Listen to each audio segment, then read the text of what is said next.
Well, we are waiting. Again, it'll be another update, our first real update. We've relied so far on messages coming across Twitter tonight from MSU Police, but we expect our first real update here from them in person, and hopefully an extensive one here about 25 minutes or so from now. That'll be coming along at 11 o'clock. You, of course, will see that live right here. But in the meantime, it is still a horrible waiting game for so many students, faculty, and parents from, as Kim mentioned, not just Michigan, but all over the country. Yeah. All right, we're still looking at live pictures here on campus at Michigan State University. Dozens and dozens of EMS crews and police and first responders there on the scene, moving closer. Darnell, you mentioned what this means, that they're securing the perimeter, they're moving into place. Maybe just for people that are just joining us, tell us what we're looking at and what you can gather from these live pictures of the ambulances going somewhere. Where might they be going? So what's probably happening is, as they secure, and secure meaning they clear the buildings, they're moving ambulances closer to some of those locations. So for Landon Hall or some of the other halls, as they clear, they're moving the ambulances closer, so they know that those are safe areas, and they can stage a little closer to that area if there are more victims they need to get to, or just more people.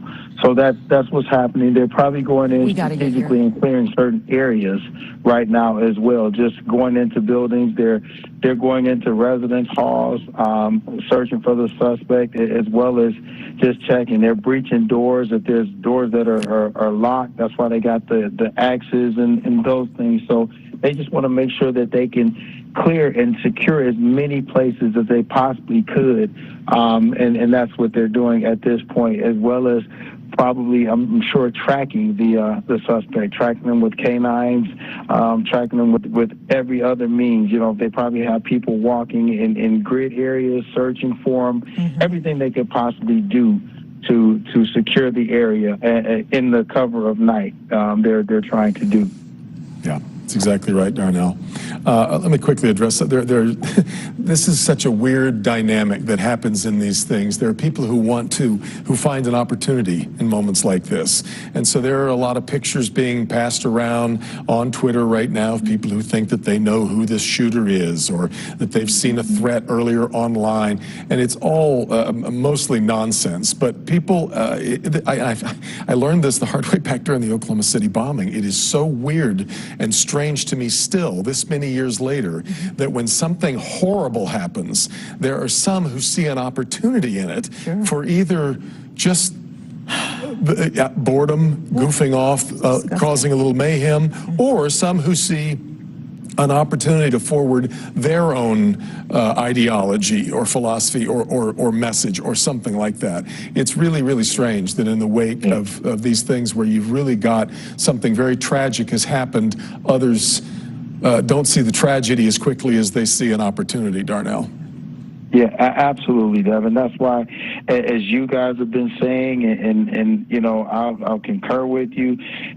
Follow MSU's official, whatever their official communication is, whatever MSU is putting out. Follow them. Do not follow. And I mean, as I'm talking to you, I'm getting text messages and inbox messages from people, you know, with stuff, and you know, that stuff. We can't report that, and we're not, because that could just damage the entire investigation by sending the police in the wrong direction. So you're absolutely right. You know, if you do anything else, just make sure that you follow the official sites, pray for these people, pray for the families, and don't make things harder for law enforcement and for the students who are there by distracting or taking away from the real investigation. It is caveat emptor. It is buyer beware. There is so much that fills the digital ether. You really, Darnell's right, you really need to rely on sources that you know you can rely on, and a lot of the rest of it is just noise, especially on a night like tonight, I'm afraid. Let's get back to Mara McDonald, who was showing us that long line of ambulances. Mara, take us through what you're seeing now. Devin, we're on the move, so forgive the shaky, bumpy video. We're trying to get into a better situation where we can see what's going on in front of the MSU Union. Let me flip over here so you can understand what you're looking at. So we're coming out from behind the Broad Museum. What you see in front of me is East Grand River. Now, I don't know how close we're going to be able to get down here because we cannot access it around back. So we're going to try and see how close we can get on this side. There seems to be a true concentration of police over there right now. They've sort of moved on from Berkey. There is still a presence at Berkey, don't get me wrong, but the concentration is, Eric, be careful. The concentration is down here. So we're on the move down East Grand River. I don't know how successful we're going to be here, but yeah, we're going to see. I don't know if we should cross this street or not. I don't know. So stand by, guys. Eerily quiet, other than the sound of that, what sounds like a helicopter above on campus right now. Right, the helicopter is up, and it's been up, flying in circles above us. It was hovering over Berkey for a while, but it has moved on. So actually, it's almost directly overhead now. So they're coming our way as well. So it looks like the circular pattern they were flying is over. But we're making progress down East Grand River. But anybody who's ever spent any time on this campus will tell you that, you know, this is the heart of it.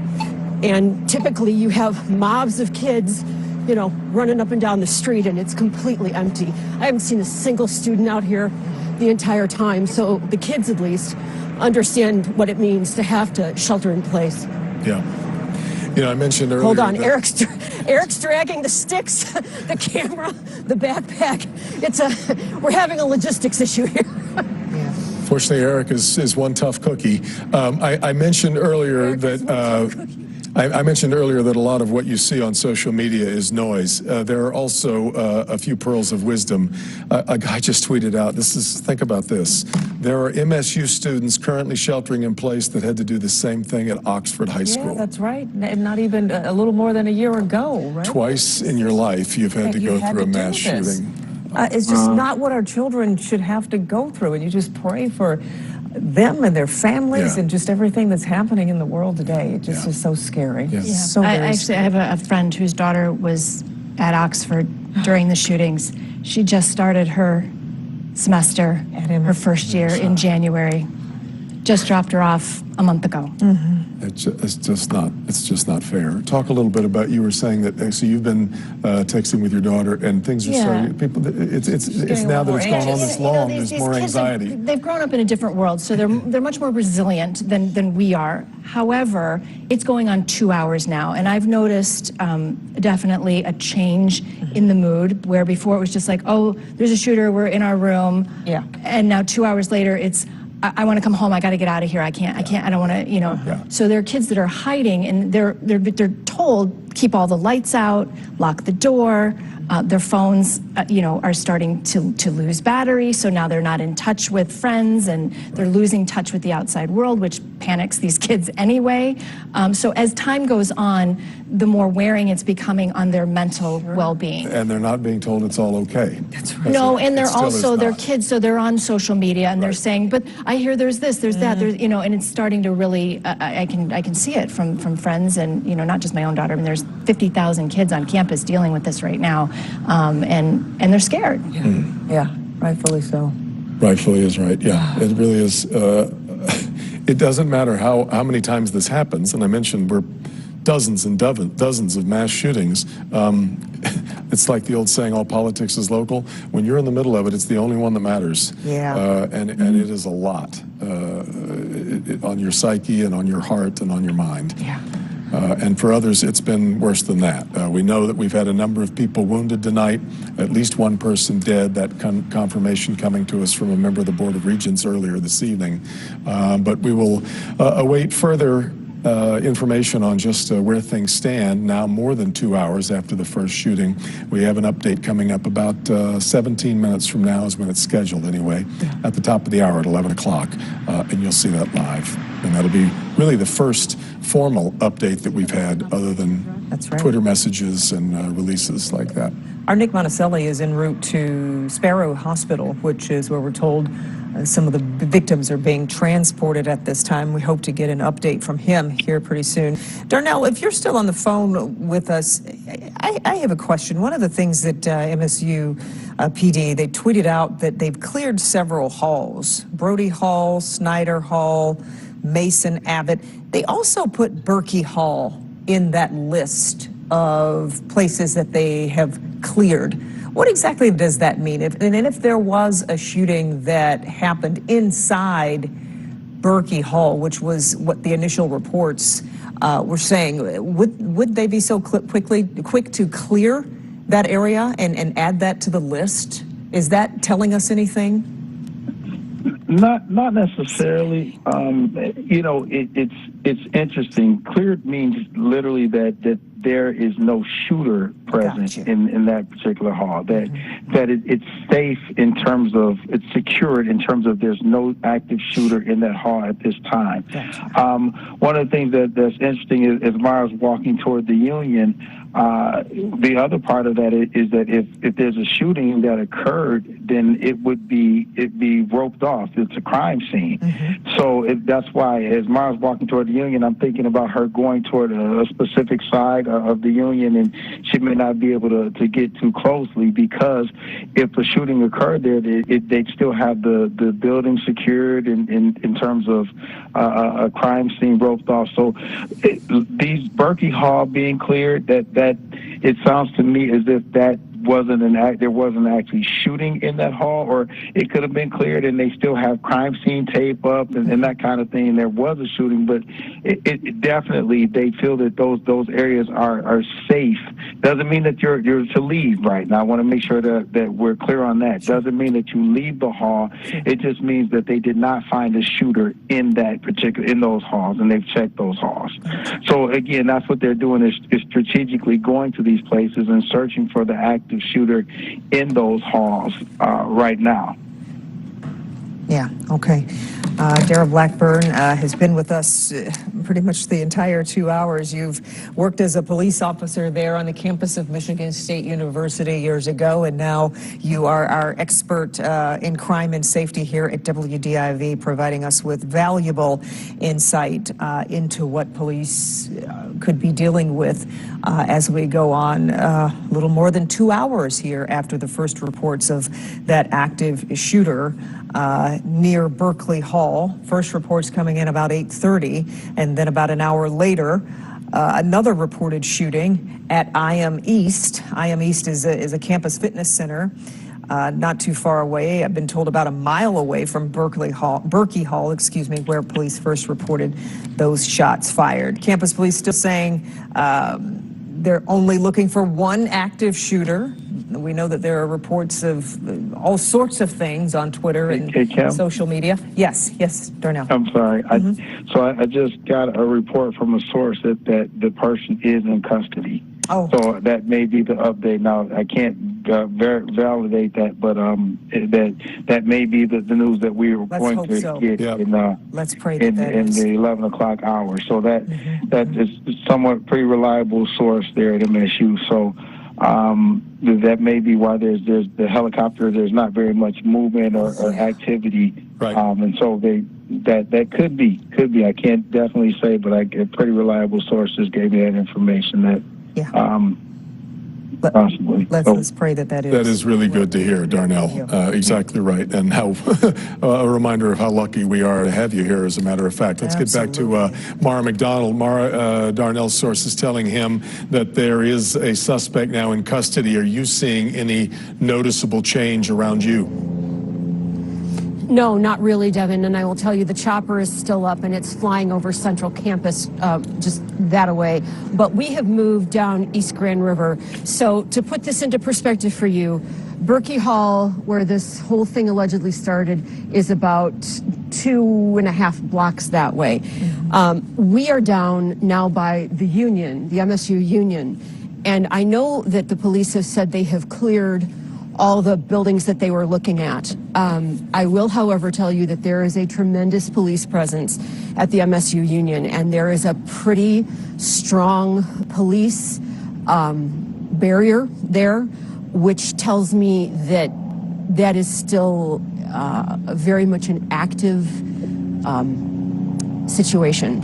Not that they think that there's a shooter in there, but there's active investigating going on there, which leads me to believe that, you know, it's not just Berkey Hall and it's not just IM East, that there was an issue here at the Union as well. So that said, the tension is gone down about, I'd say, 5 degrees over at Berkey, but it is all ramped up here around the Union. And I am not going to be able to walk over to that press conference that MSP and MSU are having in like 11 minutes. I'm going to listen to it, though. And I hope they address what exactly the situation is here at the Union, because it seems to be fairly serious. Okay, well, there's still a lot of questions, obviously, for us to have answered here tonight, not the least of which is who this person is who's been killed this evening. We know at least one. We also have a number of other people who've been wounded, we know at the very least. All of that we expect will at least start to come into focus here for us about 10 minutes from now, as we will get to that briefing that Mara was just mentioning. But again, Darnell Blackburn, who used to be an officer on Michigan State Police, a source telling him that they now have their suspect in custody. We'll await further confirmation for that, but Darnell's sources are pretty good, and we're going to hope that that's on the money. And we pray that that is the update that we'll receive at 11. And we know, we're saying at the top of the hour, but we know sometimes they run a little late because this is an active, fluid situation. But when they do have that information for us, we will bring it to you. In fact, it may, if our math is right on the way that this has worked so far, they announced the briefing before they maybe necessarily had the person in custody, so that it all could slide. But right now, the briefing is still scheduled for 11 o'clock, which is 10 minutes from now. We will also remind you that all campus activity has now been canceled for the next 48 hours. Athletics, academics, everything. No one should be on the MSU, coming to the MSU campus for any classes or anything else. Tomorrow, also East Lansing Public Schools, K through 12, canceled tomorrow as well, as the community is going to have to work its way through joining this long, sad list of sites of mass shootings in America. That's right. Let's see. What do we look? Right now, we're looking at a map here that shows some of the areas that have been cleared so far. Darnell Blackburn, our crime and safety expert, explaining to us that cleared just simply means that they've been looked into to make sure that there's not an active shooter there in any of these buildings, and that's Brody Hall, Snyder, Phillips Hall, Mason Hall, Abbott Hall, Landon Hall. MSU Union is also there and showing cleared, is what MSU tweeted about 20 minutes ago, as well as Berkey Hall, but it doesn't necessarily mean that there isn't something going on there. Right. Is that right, Darnell, how you explained it in terms of what cleared means when we see that? That's correct. That's correct, Kimberly. Yeah, that the halls have been checked, and the active shooter is not in those halls at the moment. So, and what they'll do is keep officers there, obviously, just in case the shooter does try to come back. And you know, I got more sources just came in, and I'm sorry, he's saying that he misspoke, that they're not sure. He's not sure, so I apologize for that. He's saying they're not sure about custody yet. I'm still searching and trying to get more word from more people to confirm that. Okay, we apologize then, and we will retract that, withdraw that. Not that we said that It was definite, but it yeah. was tentative at the moment. But again, yes, originally a source telling us that they had perhaps had the suspect in custody, and that is not confirmed now at this hour. So we may still be very well where we were now almost 2.5 hours ago. Yeah. So the order then, as far as we know, remains for students and residents alike to shelter in place, both on campus and off. We're still seeing so much activity. Let's get back. In fact, is Mara there to take us through what things look like now at the Student Union? Mara? There she is. Yeah, Mara. Sorry, Devin. Sorry to spring that on you, but yes, tell us what you see now.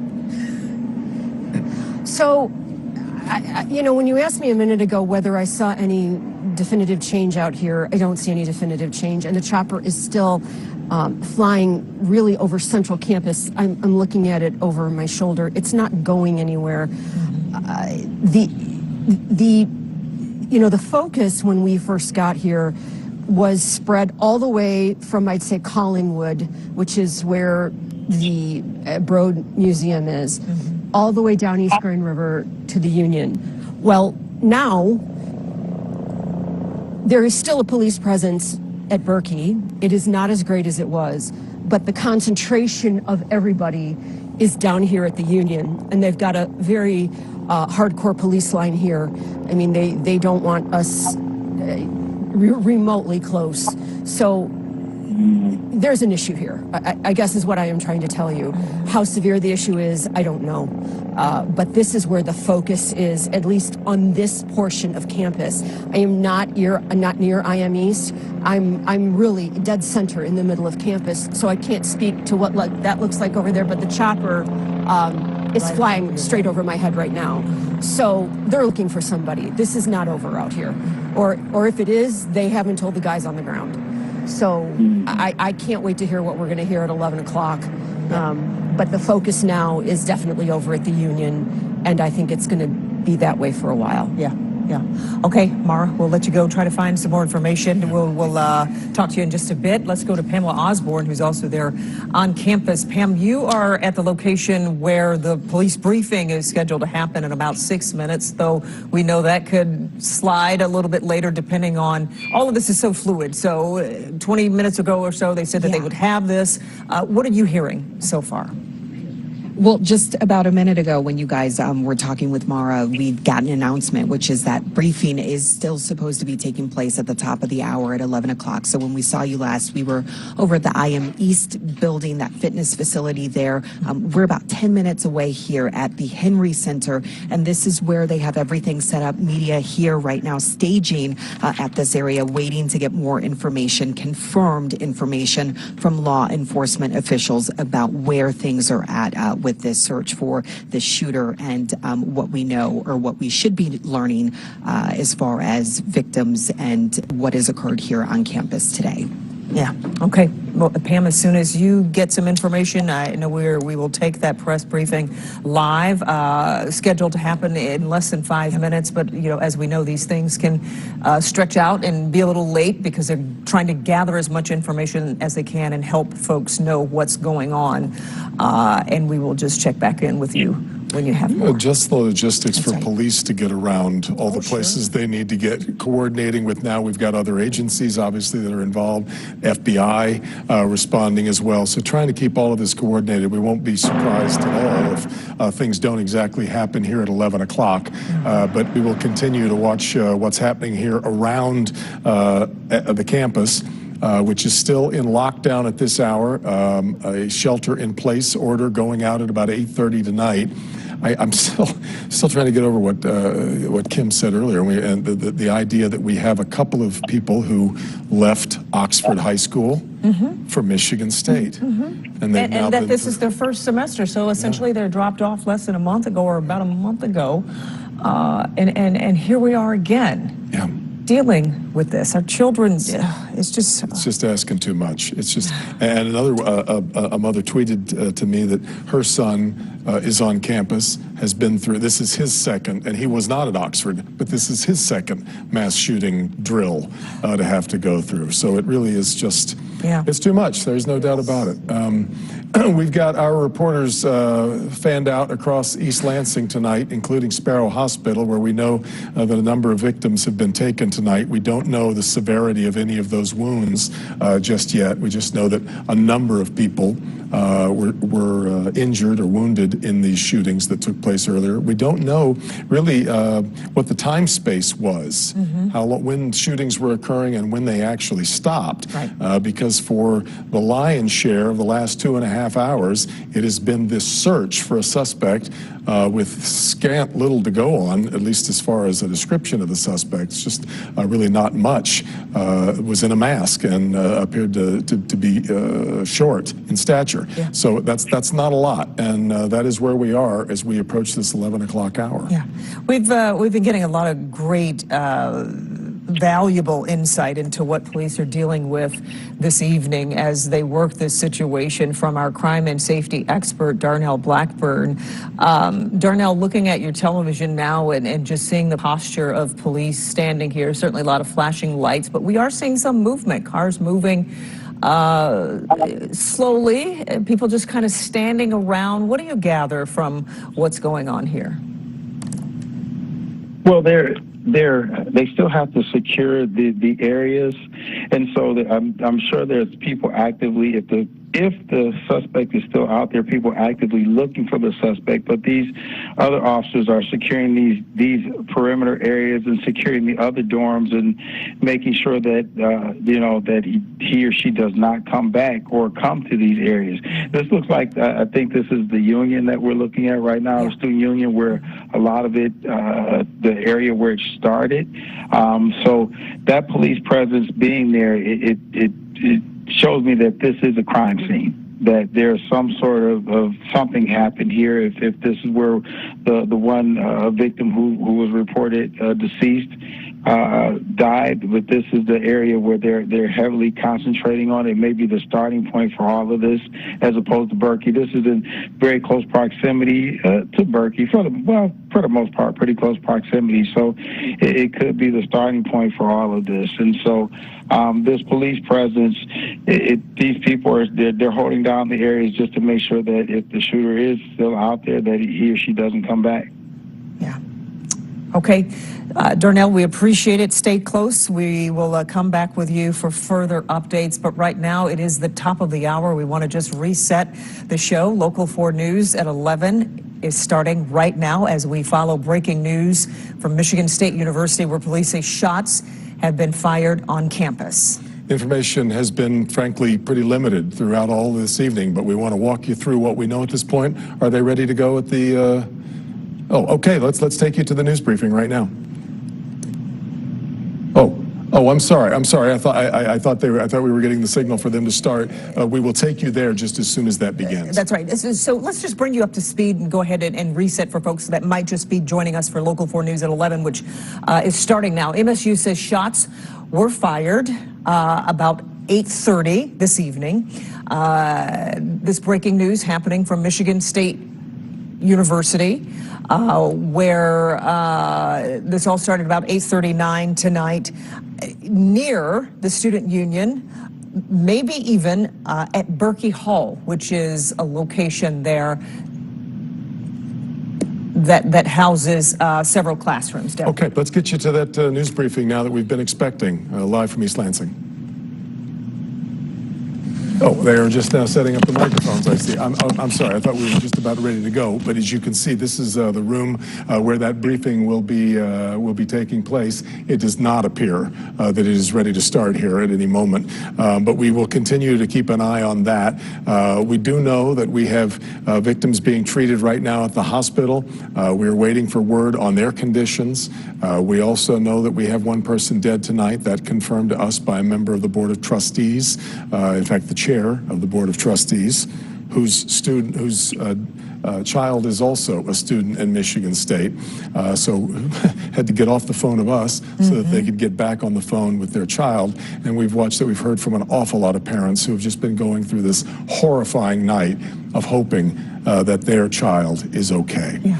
We're glad you're with us for Local 4 News at 11. I'm Devin Skillian. I'm Kimberly Gill, and our first push alert confirming this news went out about 8:50 this evening, and we have been bringing you live coverage here on Local 4 on clickondetroit.com and Local 4 Plus since then. So it's 11:02 right now. If you're just joining us, we want to just bring you the very latest information that we have right now. It isn't a lot, but it's more than we had 2 hours ago. MSU police warning students not to come to campus tomorrow. The university has canceled classes for the next 48 hours.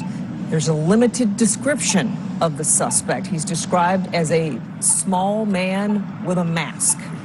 We're covering this from every angle that we can tonight. Two reporters live on campus, our safety expert and former MSU police officer, Darnell Blackburn, with us. Okay, now I understand that news conference is ready to begin. Let's take you there. There has been shots fired and a shooting in multiple locations near campus. Please. This incident, and we believe there to be one suspect, was last seen leaving the MSU Union on foot out of the north side of that building. We are just receiving surveillance footage of that suspect that we will be releasing shortly. Initial information is that the suspect is a black male, shorter in stature, wearing red shoes, a jean jacket, and a ball cap. And we will follow up with additional description of a shooting inside Berkey Hall. Numerous officers responded. We were quickly on scene within minutes, and there we did locate several victims of a shooting. The incident did move to a building in close proximity, the Michigan State University Union building, where there was another report of a shooting immediately following the first incident. Police and emergency responders acted quickly. We tended to the victims at both of those scenes, and there was an overwhelming law enforcement response to campus to help with this situation. I can confirm that there were at least 5 victims. All 5 victims were transported to the hospital. Some of those victims do have life-threatening injuries. The suspect in this incident, and we believe there to be one suspect, was last seen leaving the MSU Union on foot out of the north side of that building. We are just receiving surveillance footage of that suspect that we will be releasing shortly. Initial information is that the suspect is a black male, shorter in stature, wearing red shoes, a jean jacket, and a ball cap. And we will follow up with additional descriptors of that suspect. Community members on and off campus should remain sheltered in place. We immediately launched our emergency notification system and advised the entire MSU campus to shelter in place as this suspect is still outstanding. For people on campus, please do not come to campus. I can't say that enough. For parents, we understand. I can only imagine the emotion that's involved right now. It's going to help us, and it's going to help our response, and it's going to help us identify the shooter, the less people that are on campus at this point. Please do not come to campus. We are doing everything we can to ensure the safety of our campus and all of our students. We currently have hundreds of police officers and law enforcement officials state, local, and federal, on campus, working in a coordinated effort to ensure the safety of campus and identify and apprehend the suspect.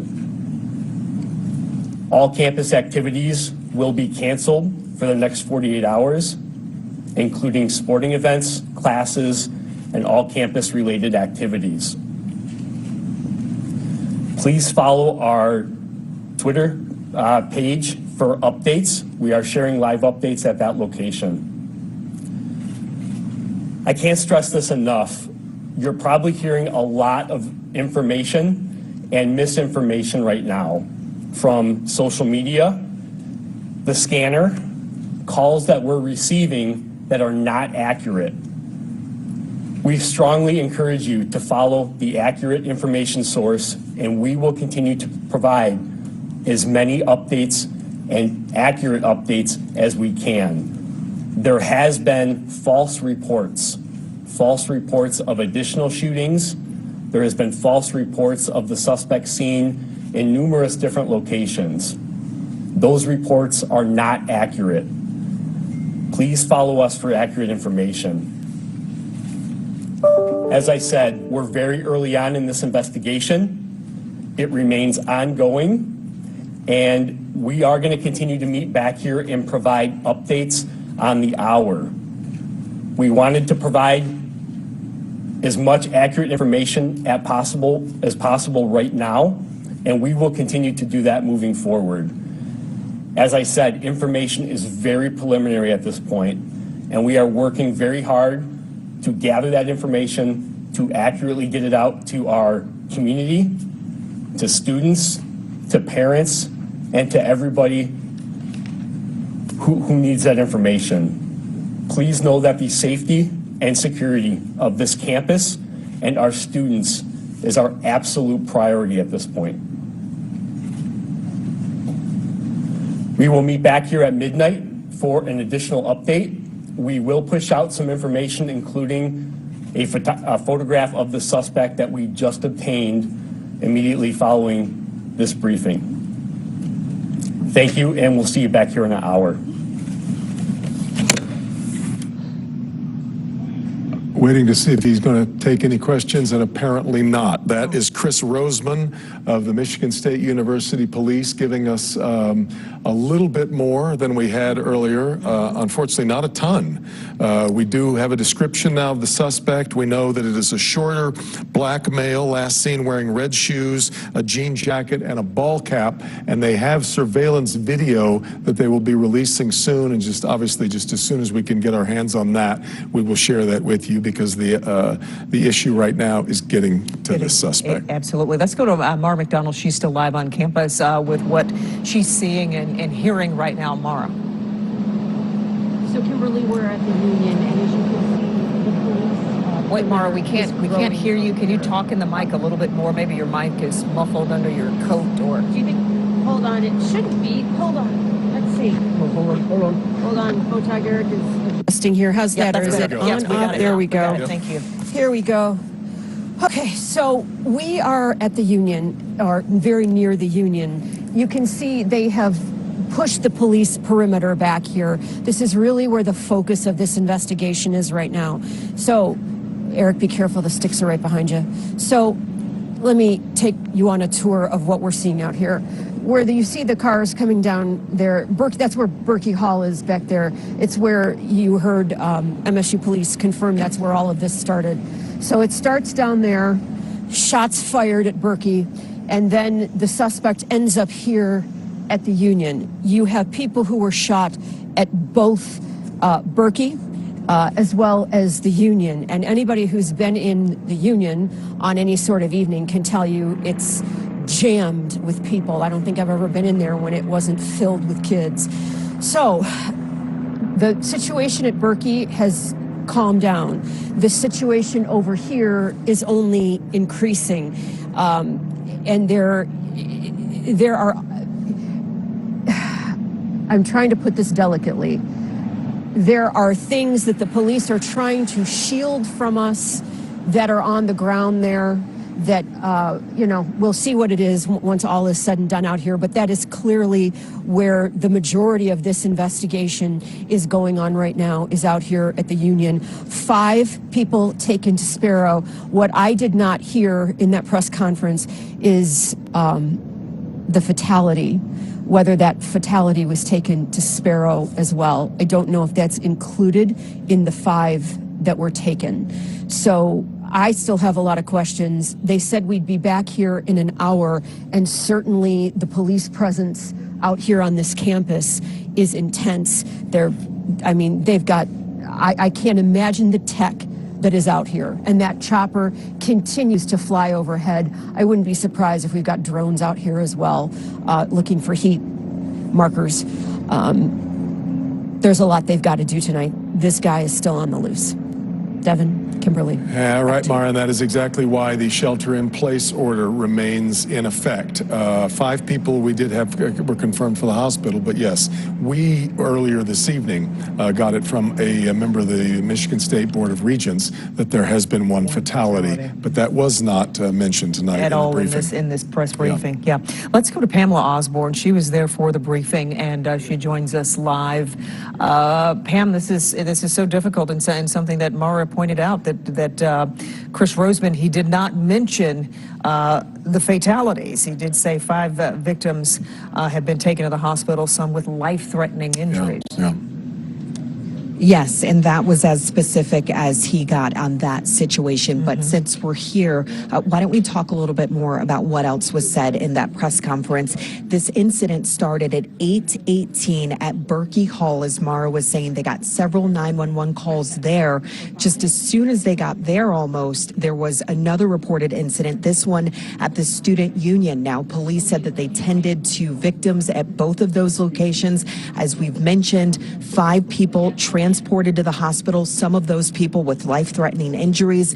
That one suspect did flee from the building, that Union building over on the north side. They were able to get some surveillance images of this suspect, which they are going to be releasing to us, which we will, of course, turn around and show to you just as soon as we have that available. But that search for that shooter continues at this hour. And in the meantime, in light of that, community members should remain sheltered in place, both on campus and off of campus. Another message from the chief here tonight is just to avoid campus entirely. If you are a concerned parent, we know how difficult that is for you right now. They're asking that you do not come here. If you are a student and you are off campus, just stay away. All activities, everything has been canceled as they try to sort this out. They did not take any questions this evening at this particular press briefing. We're expecting another update at midnight. So that is the very latest here from the media staging area. I'll send things back to you, and I'll keep an ear out. And as soon as we hear something else, we'll join you back. Absolutely. Absolutely. We'll come back to you as soon as you're ready, Pamela. We appreciate your reporting tonight.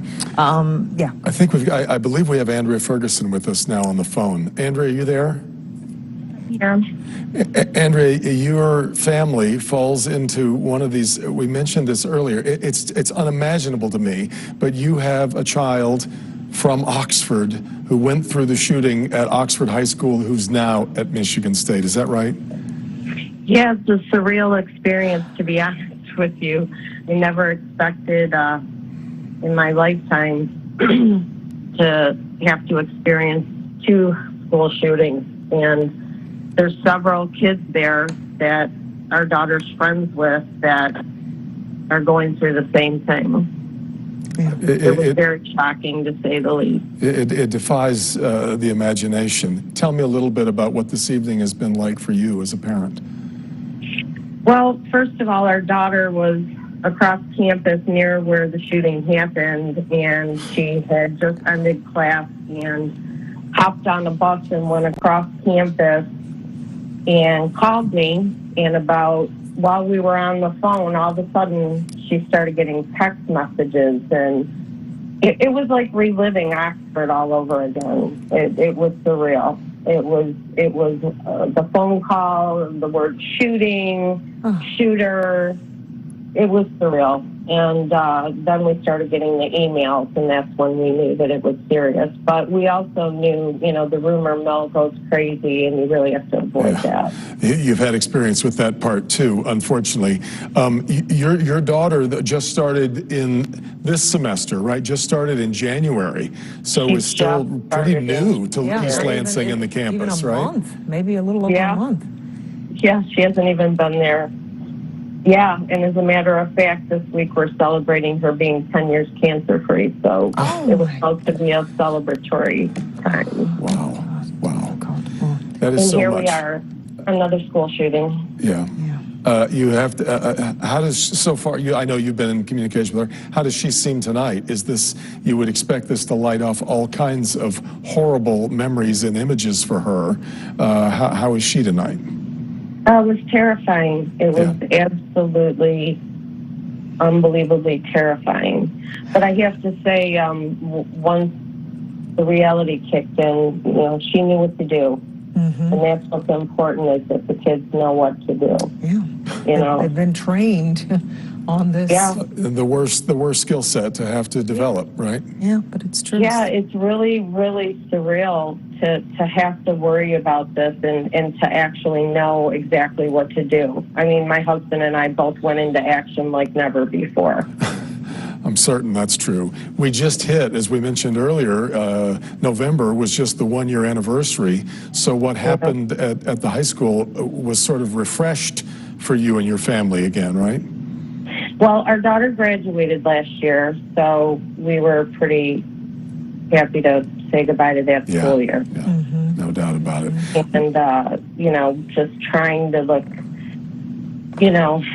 at our blessings and look, you know, at what we do have and focus on the positive things. And we were really looking forward to the school year. And now this. Just another hurdle to get over. Yeah. I imagine you've spent a lot of time trying to figure out what's wrong in America. I can't tell you how many phone calls I got today from people saying, how can this even be real? Yeah. And I know so many Oxford families are sitting there tonight, you know, wondering, you know, and so many of us, Ava has one of her best girlfriends was right there when the shooting happened at Oxford, and she, you know, she was going to go away to school, and she didn't go away for these reasons. And here we are, you know, and all I could think about was her tonight. Yeah. And her mom was the first person I called. It's because it's surreal, you know, and her best friend, she lost her best friend in the Oxford school shooting, you know, and this is awful. This isn't what we send our kids to school for. This shouldn't be happening. And I don't know what the answers are. I don't know what the answers are. I don't have the answers. No. I knew. I just don't know. Andrea Ferguson, our hearts are with you and your family. It's just almost too much to take in that you've gone through this now twice. But we wish you peace and all the best to you and Ava. I'm glad God your bless daughter the is okay. families of the victims. Yep. Yeah. So right. Thank you so much, Andrea. Thank you. We talked about those, but that really is a fairly sizable group that left Oxford and for went to Michigan State. Yeah, just heartbreaking. Heartbreaking. Let's get back to Darnell Blackburn, who a former police officer there at the campus, who's been taking us through what the expectations are, what the drills are, what's going on at this hour. You heard the briefing a little while ago, Darnell. Give me your thoughts. Yeah, obviously they're still searching, Devin, and you know, I think part of them being limited in what they want to give out is that, you know, they don't want to let, if there's an area they're focusing on, you know, they don't know if this particular suspect may be listening or have a way to determine, you know, listen to the media, listen to what's going on. So they want to be mindful of that. I'm putting out the picture, you know, I would expect to see that in the next few minutes, that they would get that out as soon as possible. Yeah. In fact, we have it, Darnell. I think we're going to pop it up here shortly. We're just trying to get it suitable for television. But as soon as we have it, we are going to pop that up. But red shoes, he was wearing a jean jacket, ball cap, short in stature is what they're going on. And I believe he does have a mask on in the picture, which doesn't help, of course. We really, fortunately, though, we do have the clothing description, which we didn't have through most of the evening. So that helps a little bit more. Yeah. So getting that out, obviously, as soon as we can get that out to disseminate to the public as much as it could possibly help is super important. And just, I mean, them carrying on. You can see the vehicles are there. They're still there's a team that's still actively pursuing, looking for them, tracking. Mara mentioned maybe the drone, the helicopter, every way they possibly can. I know their biggest concern is making sure that this individual doesn't get into one of the residence halls. That is a huge thing, and they do have so many safety protocols to prevent that from happening, the lockdown procedures and the like. But I'm sure that's a huge concern. You may hear them clear some other residence halls here, very soon. Just the ones in that east part of campus, the ones near the IM East. I would venture to say they probably would check some of those here pretty soon, just to make sure that he did not get into one of those and make sure those are secured as well. We've got the picture now, I understand. Here you go. This just released a few moments ago by the MSU Police and Public Safety Department. All of the clothing that we were mentioning earlier is right there. The red shoes. That appears to be a navy baseball cap with a tan brim. The jean jacket is not a classic jean jacket. It's more of a blue jean coat with dark pants.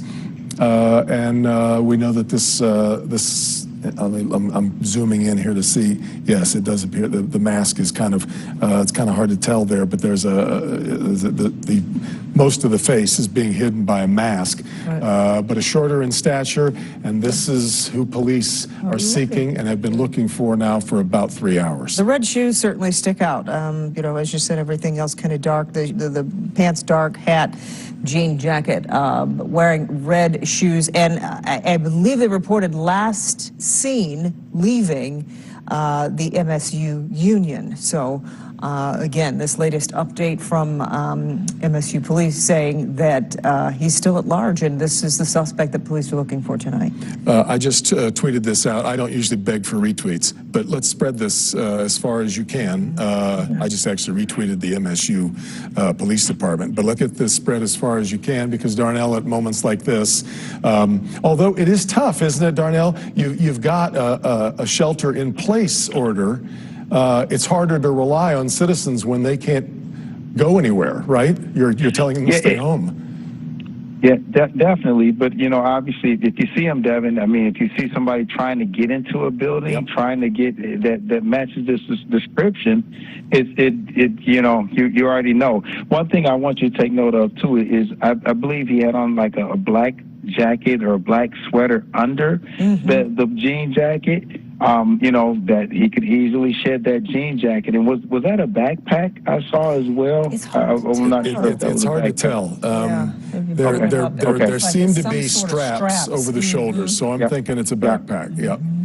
So again, take notice. I mean, he could easily shed that jean jacket and just walk around with that black sweater thing on as well, so a collared sweater. Just take notice of that. But you're right, if you see this guy even trying to get access into one of the halls or a business or something, call. If you see anybody walking around, because there's a shelter in place, call. It's better to be safe than sorry in this type of situation, because we already know what he has the potential to do. So if you see anyone walking around in this shelter in place, hey, don't make the assumption that they're lost. I mean, this has been spread for the past few hours. Everyone pretty much knows this. So you just call. Call. Don't question yourself. Just call and say, hey, somebody's out here, and I know there's a shelter in place order. The picture on the right, where he's coming through the door, we zoom in, at least I've zoomed in on the computer, and there in his right hand, that would appear to be a gun. So, yeah. So this is the picture that's just been released. We've also been promised video, the surveillance video, which I'm assuming is from what we're seeing here. Might take them a little bit longer to turn that around, to get that back, to get that dispersed and dispensed to everyone. But just as soon as we have that, we will pass it along as well, because this is the man Michigan State Police are seeking and have been looking for in the shooting that started at a little after 8:15 this evening. Yeah. The biggest update coming out of that latest police briefing at 11 o'clock or shortly after 11 was the information about this surveillance photo that we're seeing now, and then also that there are at least 5 victims that have been taken to Sparrow Hospital, some with life-threatening injuries. One thing that they did not mention was the number of fatalities. We had been reporting that we had confirmation of at least 1. They are not confirming that in this latest press briefing, though we are scheduled to hear from them again at midnight with another update. So we will just keep you abreast of that, and as soon as we have anything new, we will bring it to you. Yeah. This is now turning into a longer ordeal. And Darnell, whatever thoughts you might still have here as we look at these pictures and the video, I don't know if it's going to add much to it, but we expect the video is most likely from these pictures that we're seeing, right, Darnell? Yeah, those look like still shots. Is what we're seeing, and once the video is out, maybe somebody can recognize his gait. In terms of how he walks, and some mannerisms. He's pulling the gun from his right hand. I mean, a large percentage of the population is right-handed, but the video may be more telling because somebody may know who this person is. So if for nothing else, maybe you don't see him, but you know this individual. And that would be the biggest break for law enforcement to be able to have, is at least to know who this guy is and maybe know where he may go or try to go. The other thing, we were talking earlier about the crazy things that can sort of take bloom on social media, Darnell, and then before you know it, they've been retweeted how many times? The officer, Chris Roseman of the MSU Police Department, said that he mentioned those 2 shooting sites and then said all of those other ones, and we have not reported them, I've just seen them on on Twitter, those weren't true. Those haven't happened. But all of a sudden, people either hear a gun, what they think is a gunshot somewhere, or they see somebody tweeting something and they turn it around. Winston Churchill said that a lie gets around the world before the truth even gets its pants on. That's kind of where we are, right? Absolutely. So, again, just like you've been saying, Devin and Kimberly, if don't report or re-report, only share official information from MSU.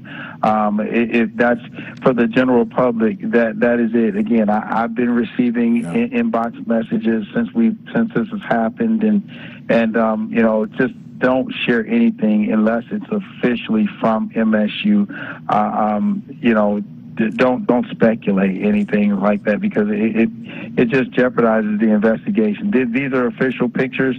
We have those, and again, retweet those, share those, because that would help with this investigation. Instead of getting in the way of the investigation. Yeah. All right, Darnell, stand by. Let's get back to Pam Osborne, who was there for that briefing a little while ago. Pam? And, Darnell was just talking about the importance of following the information that we're getting from authorities. And earlier, if you read social media, if you were looking at some of that stuff, it led you to believe that this may be a multiple shooter situation. That is not the case. There is one suspect that they are looking for at this hour. If we can, let's put up that picture of him. He's described as a short male. Now, here's what we know about how this all started. When it started, it was at 8 18 at Berkey Hall. Police received several 911 calls about shooting there. The incident then moved over to the Student Union building, which is where our Mara McDonald has been for much of this evening. That is where there was another reported shooting, and following that first one immediately. Now, we do know that officers tended to victims at both of those scenes. They were taken to the hospital. 5 people transported to the hospital, some with life-threatening injuries. And again, the search for this man is on right now on campus at this hour. He is last to have known to be leaving that Student Union building on the north side. Take a listen to what police are advising the community as a whole as this search for the shooter continues at this hour. Initial information is that the suspect is a black male, shorter in stature, wearing red shoes, a jean jacket, and a ball cap. And we will follow up with additional descriptors of that suspect. Community members on and off campus should remain sheltered in place. Asking people, students, residents of this greater community to stay sheltered in place. Another thing that they're asking right now is for people to just stay away from campus. Police are obviously trying to deal with this very serious situation, so they want to keep people away. I know that's a very difficult thing to do. We actually saw a mother of a 16-year-old girl who was on campus at the Wharton Center for some activities here this evening. So she was waiting there outside of that area, waiting for word, waiting to see her daughter again. We know that a lot of people are hoping, wanting to hear from loved ones, wanting to be reunited with them, and we are going to do our best to get you the very latest, best information that we are getting, again, from police. Absolutely. I'll send things back to you guys in the studio now. And again, we're expecting another update, another press briefing coming up at midnight, and when we have that, Pamela will come back to you. We are hearing tonight from Governor Gretchen Whitmer. She's released a statement. She, as you pointed out, Devin, a graduate of Michigan State. She posted this statement on Twitter saying, in part, quote, "The Michigan State Police, along with MSU police, local law enforcement, and first responders are on the ground. Let's wrap our arms around the Spartan community tonight."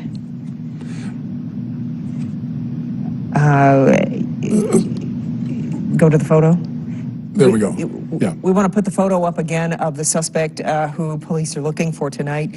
When we got that last update around the 11 o'clock hour, MSUPD, Chris Roseman, told us that the last time this suspect was seen was leaving the MSU Union building. The description there, I think what sticks out are these red shoes that he's wearing, but he is short in stature, they say, red shoes, jean jacket or a jean shirt, would you say, Devin? More is kind of almost a jean coat. A coat, yeah, right, more of a jean coat, a ball cap that is dark in color, but the brim looks to be lighter, brown maybe, and again, a shorter individual. Our safety expert, Darnell Blackburn, pointed out that he could easily shed the top layer of his clothing, and maybe blend in and not fit this description anymore. So, you know, if you see somebody just even walking around, there should not be anybody walking around. Everybody has been asked to shelter in place. Anything that looks out of the ordinary around the campus, outside of the campus, call police immediately. That's why Darnell said it could be dangerous to be walking around a place where you know, especially if you're innocent and haven't done anything, you may find yourself in harm's way, being mistaken for someone who did. Let's get back to Mara McDonald there. Mara, what are you seeing now? Devin, they're clearly operating under the assumption that this shooter is still on campus. I say that because we now have 2 choppers that are up in the immediate vicinity around this central East Grand River corridor. Add to that, I see a couple drones up as well. So they've got drones in the air and they've got 2 choppers in the air. So let me show you. Eric, you feel like walking a little? Okay, East Grand River.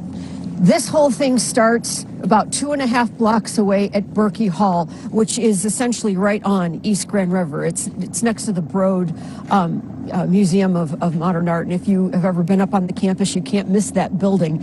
It's very distinctive. So from what we heard from the press conference, it starts there.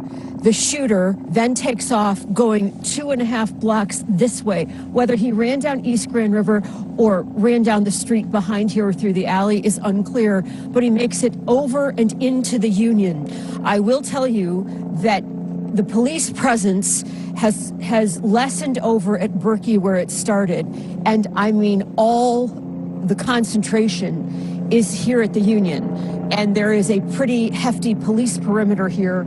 They are not letting anybody in here, so they are doing whatever investigating needs to be done inside the Union. They've got limited people over at Berkey, but I can hear the chopper over my head right now, at least one of them. They are clearly operating under the assumption that this shooter is still in the immediate area. And, you know, the latest from the university is they're saying nobody needs to be on this campus for the next 48 hours, not just 24, but 48. So I want to hear what they're going to say to us at midnight, which is, you know, about 24 minutes from now.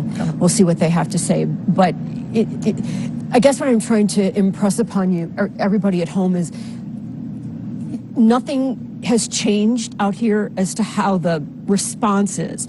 You know, there is still a massive concentration of law enforcement out here. It's just shifting from one end over to the other. And they have lots of tech in the sky. Yeah. Back to you. Yeah.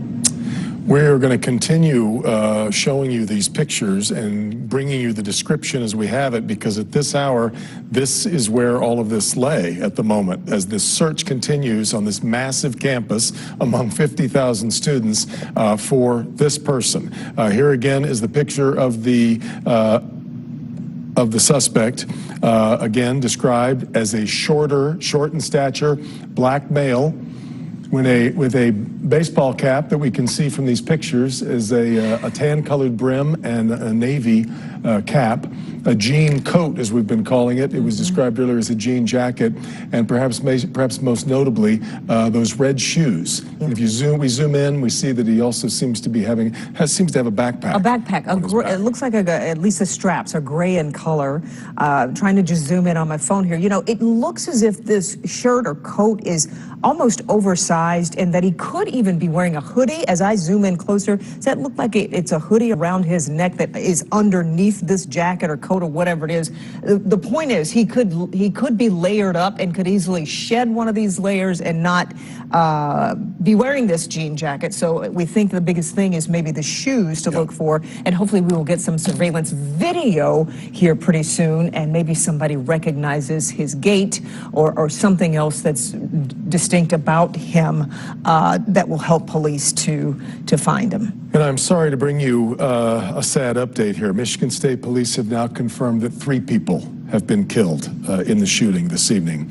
We were earlier told that 5 people had been transported to the hospital, some of them with life-threatening conditions. So we're not certain whether or not some of those people have now been those who've now been added, unfortunately, to the casualty toll of those dead. We knew earlier that 1 person had been killed, but now we know that 3 people, at least thus far, that just being confirmed by Michigan State Police, have been killed in this mass shooting tonight on the Michigan State campus. We have a reporter on the way to Sparrow Hospital. We will hopefully start to get an update on the conditions of those who are trying to recover.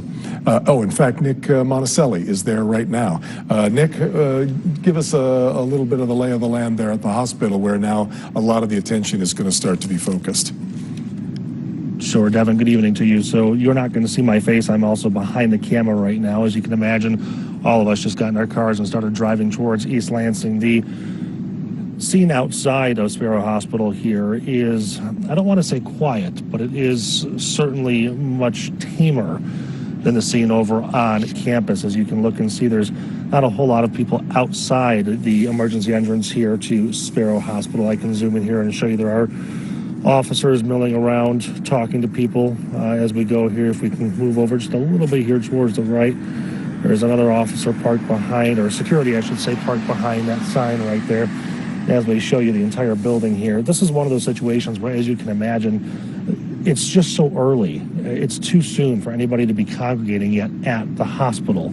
You know, this is all happening so fast. It's only been approximately 3 hours since that shooting, and the Michigan State University police still working on making identification, letting relatives know what has happened if their family member or loved one is a part of the shooting, or if they're a victim, or if they unfortunately were killed in all of this. Of note, and something I'd like to show you, is just the massive police presence, not here outside the hospital, because you can see there really isn't much happening right here, but just the drive from the Detroit area to East Lansing. You can take a look at this video.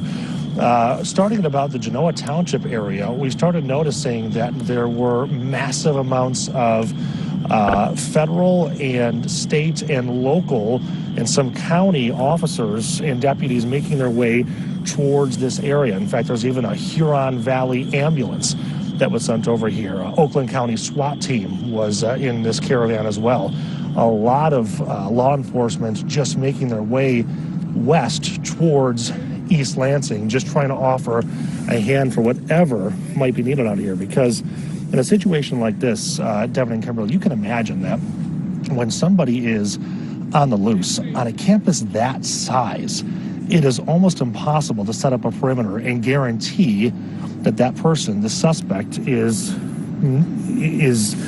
contained. It's just not happening. So you need every physical person you can get, every boot on the ground, so to speak, to make sure to try to find the suspect. Because, in the biggest fear, and I'm sure the parents are listening, and I don't want to scare anybody, but the fear right now is that what's the next plan, right? We don't know what this suspect has intended or is planning on, or there's a ambulance from Madison Heights. He just saw right by in front of us. So again, a lot of local mutual aid coming in. Madison Heights, obviously nowhere near East Lansing. What I was saying is that you don't know what the intentions are. You don't know what's going to happen. So therefore, as we're back out here live, it's just a matter of getting every single person here, trying to help, filling every single crack you can. I've heard a lot of law enforcement officers, and there are some that are right outside the emergency entrance here. Some security officers, some sworn police officers. They talk about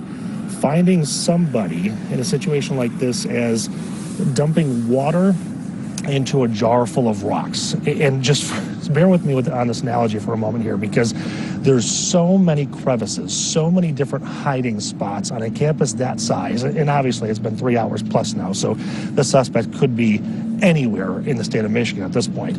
They try to fill that as best they can, because they're really trying to look in every crevice, look at every corner, trying to figure out where the suspect may have gone. And once they do that, once they've guaranteed that they've filled that jar full of water and they know for sure that he's not on this campus, they can start spreading out and out and out, working their way towards that perimeter. And unfortunately, again, Devin and Kimberly, when we've got a 3 hour plus situation now, that perimeter just doesn't mean much anymore.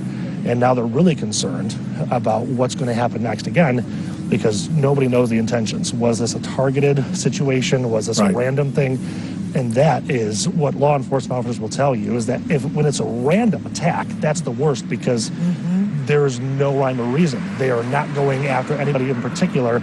They're just shooting and unfortunately victimizing at random. So anybody could be a target. Again, not to scare people, but that's what they're dealing with right now. That's exactly right. We heard our safety expert, Darnell Blackburn, talk about that earlier. This is a 5,000 acre campus. That's enormous. Yep. And as Nick said, it could be anywhere in trying to secure that much space. And you add the challenge of it being dark. And there are a lot, though the campus is well lit, but there are a lot of places that are really dark. Let me just point out quickly that the banner that you see there is correct. I was earlier wondering whether or not the 3 dead included those who we had told earlier. Yes, the MSU police have now made it clear that the 3 people have been killed, and that is in addition to the 5 victims who've been transported there to the hospital, some of whom we know have life-threatening injuries. if you're a believer in the power of prayer, they could use that at this hour. And as Nick said, this is going to be a strange scene at the hospital. Of course, people aren't gathering at the hospital at the moment because we're in a lockdown over most of all of the campus and over a good part of East Lansing, the town itself, as everybody's been ordered to shelter in place. Again, the campus, all campus activity has been canceled for the next 48 hours. Classes, athletics, everything. East Lansing Public Schools. I've also noticed, because this is obviously not too far from the state capitol, we have a number of activities, committee meetings, rather representatives and senators who are saying that their offices are going to be closed tomorrow. And of course, who knows? This is all right now still an active situation. Nobody can exactly plan for their day on Tuesday, Valentine's Day. And, as I mentioned earlier, the 5th anniversary of the shooting at Parkland High School. Yeah. Let's go back to our crime and safety expert here at WDIV, Darnell Blackburn. Darnell, if you're there, we heard Nick talk about just the job that these officers are having to deal with securing this 5,000-acre campus. And in addition to that, it's dark outside. Yeah, it is, Kim, and it's daunting. It's very daunting, to say the least. I can say, one of the things that would be helpful or could be helpful. The other part is, he has a lead. He has a lead on the officers. He's been out there. Could he have gotten into a vehicle and left the area? It's so daunting and it's so difficult. I'm sure they're using every available resource that they can conjure up to try to find him, but again, it's challenging. So I would encourage the public, as you've been saying, share this picture.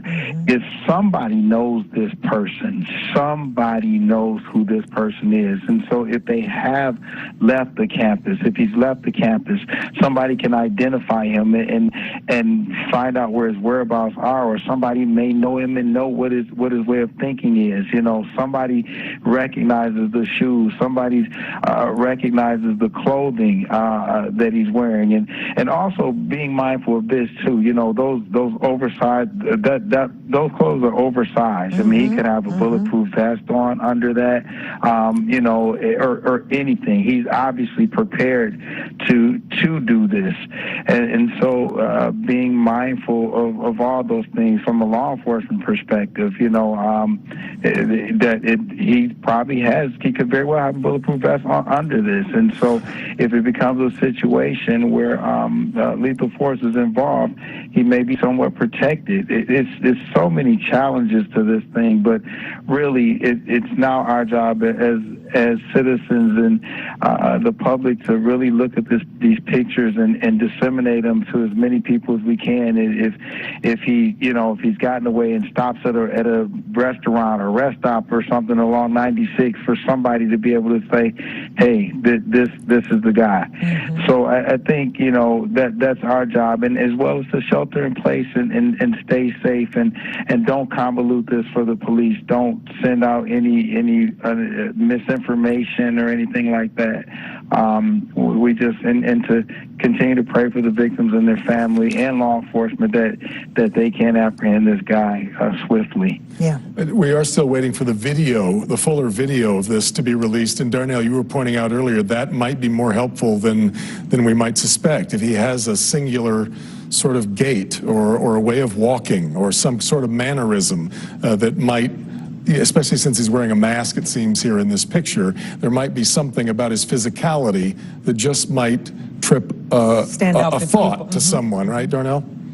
Yeah, absolutely, and so it's very important to pay attention to that as the video is released, because it could very well be something. We know. If you know somebody, you kind of pay attention to the way they walk and their mannerisms. So, again, that's another thing that we can look at, as the information gets out, as the video is shown. Yeah. Something you mentioned earlier, Darnell, a lot of false reports, a lot of things on Twitter. We don't want to encourage people to retweet those things, but this picture is something that, yes, we want to get out. Yes, retweet it. Retweet our link on clickondetroit.com to watch the coverage, because this is very, very important that people see this suspect whom police are looking for tonight. Everybody's being enlisted now, almost deputized to help find this person. Sure. Now, that does not mean That's getting what I was outside if you're in this zone or this area. But if you know who this person is, that's more the likelihood that I'm talking about. Hopefully, something will help police with their investigation. Sure. There we are. Now we're back. So again, we are expecting the next briefing schedule. They told us about midnight. We know that may float just a little bit or so. But just in the last one, it's interesting. When they first gave us that briefing at 11, there was only mention of the 5 people who had been wounded. Now we know that 3 people. At least 3 people thus far have been killed. That's right. It's just we're going on a little more than 3 hours here since these first. Really 3.5 now since the shooting at first happened. As they told us, it was about 8:18 since those first shots were reported. They told us that police got to the scene within minutes, yet then the scene moved from Berkey Hall over to the Student Union building.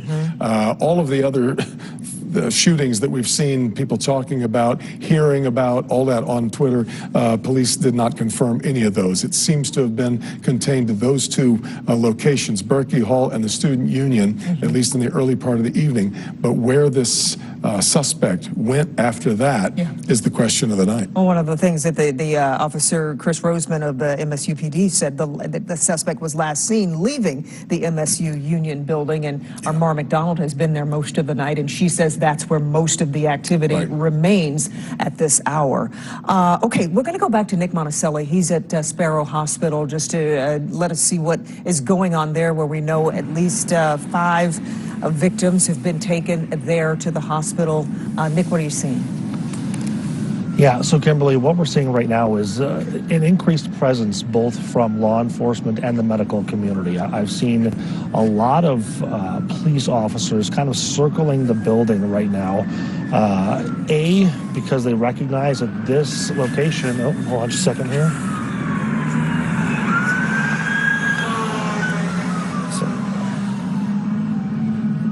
Obviously some increased presence out here. Something is happening. Maybe a potential lead on where the suspect might be. You know, this is one of those situations, Devin and Kimberly, and I hate making comparisons in situations like this, but if you remember the Boston Marathon bombing, that was a situation where the entire community, that city, that town, the outlying communities were paralyzed because they were terrified of what would happen. Again, similar because they didn't know what the target was. They had no idea what the intent was, why those bombs were going off, and who those brothers were trying to hurt. You compare that to this, and obviously it's not of that mass scale, but you right now have an entire campus community. You have the hospital here, Sparrow, which you're looking at live right now. You have parents from all over the state of Michigan, not just East Lansing, not just Metro Detroit, but as far west as Grand Rapids and further north, and I'd imagine all across the country, because Michigan State is a Big Ten school with a whole lot of reasons to go to.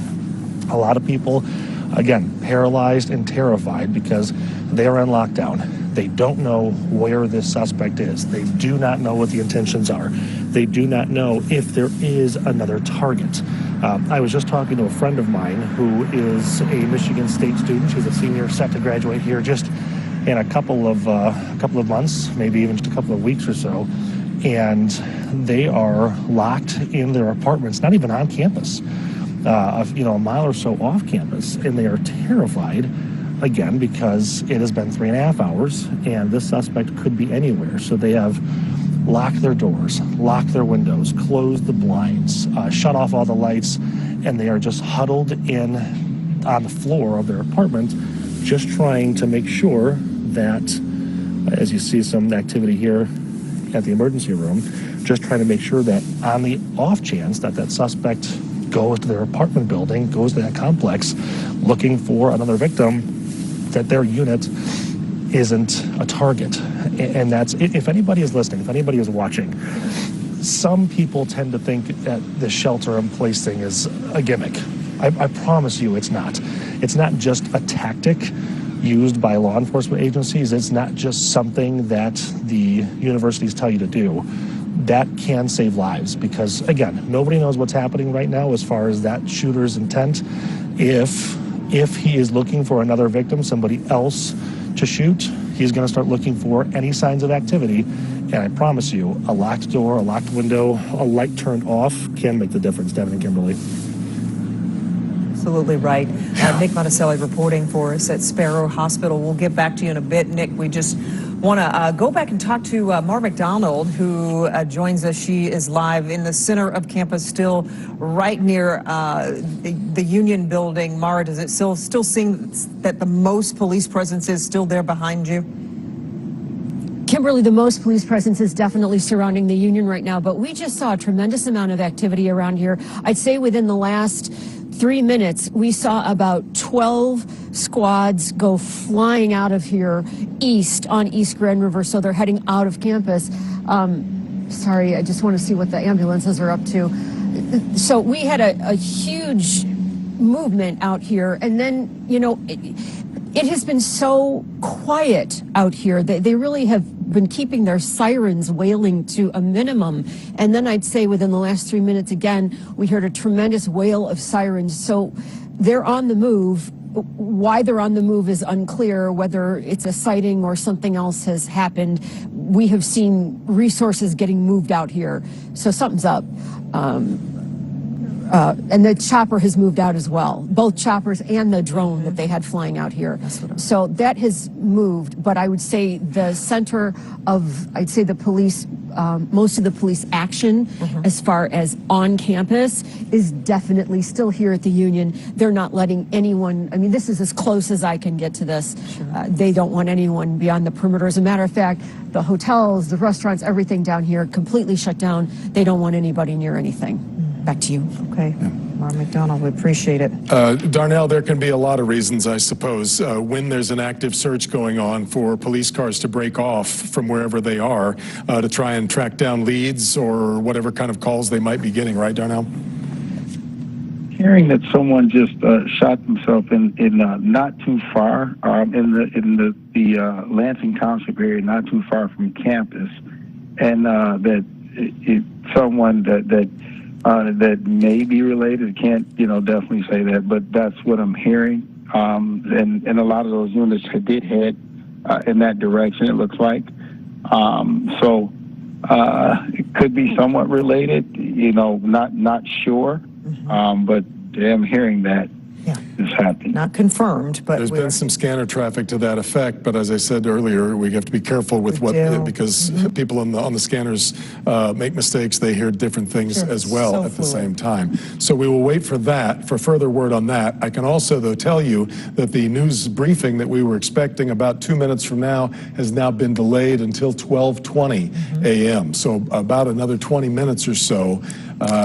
Whether that's related to any kind of new development or something that's happened here contemporaneous to what we've been talking about, we will wait and see. But again, 12:20, our next update. Let's get back to Kim Adams, an MSU parent who has been, and you told us when we last talked to you a little while ago, you had talked about the change in your daughter because this has been now going on so long. She wants to come home. She's had this is starting to get definitely more anxious. She's feeling right, and not just my daughter. I mean, there are 50,000 parents out there right now that are in the same situation. And the first 30 minutes to an hour, it was just all kind of new. I think they're in shock. They're in hiding. The lights are off. They're locked in.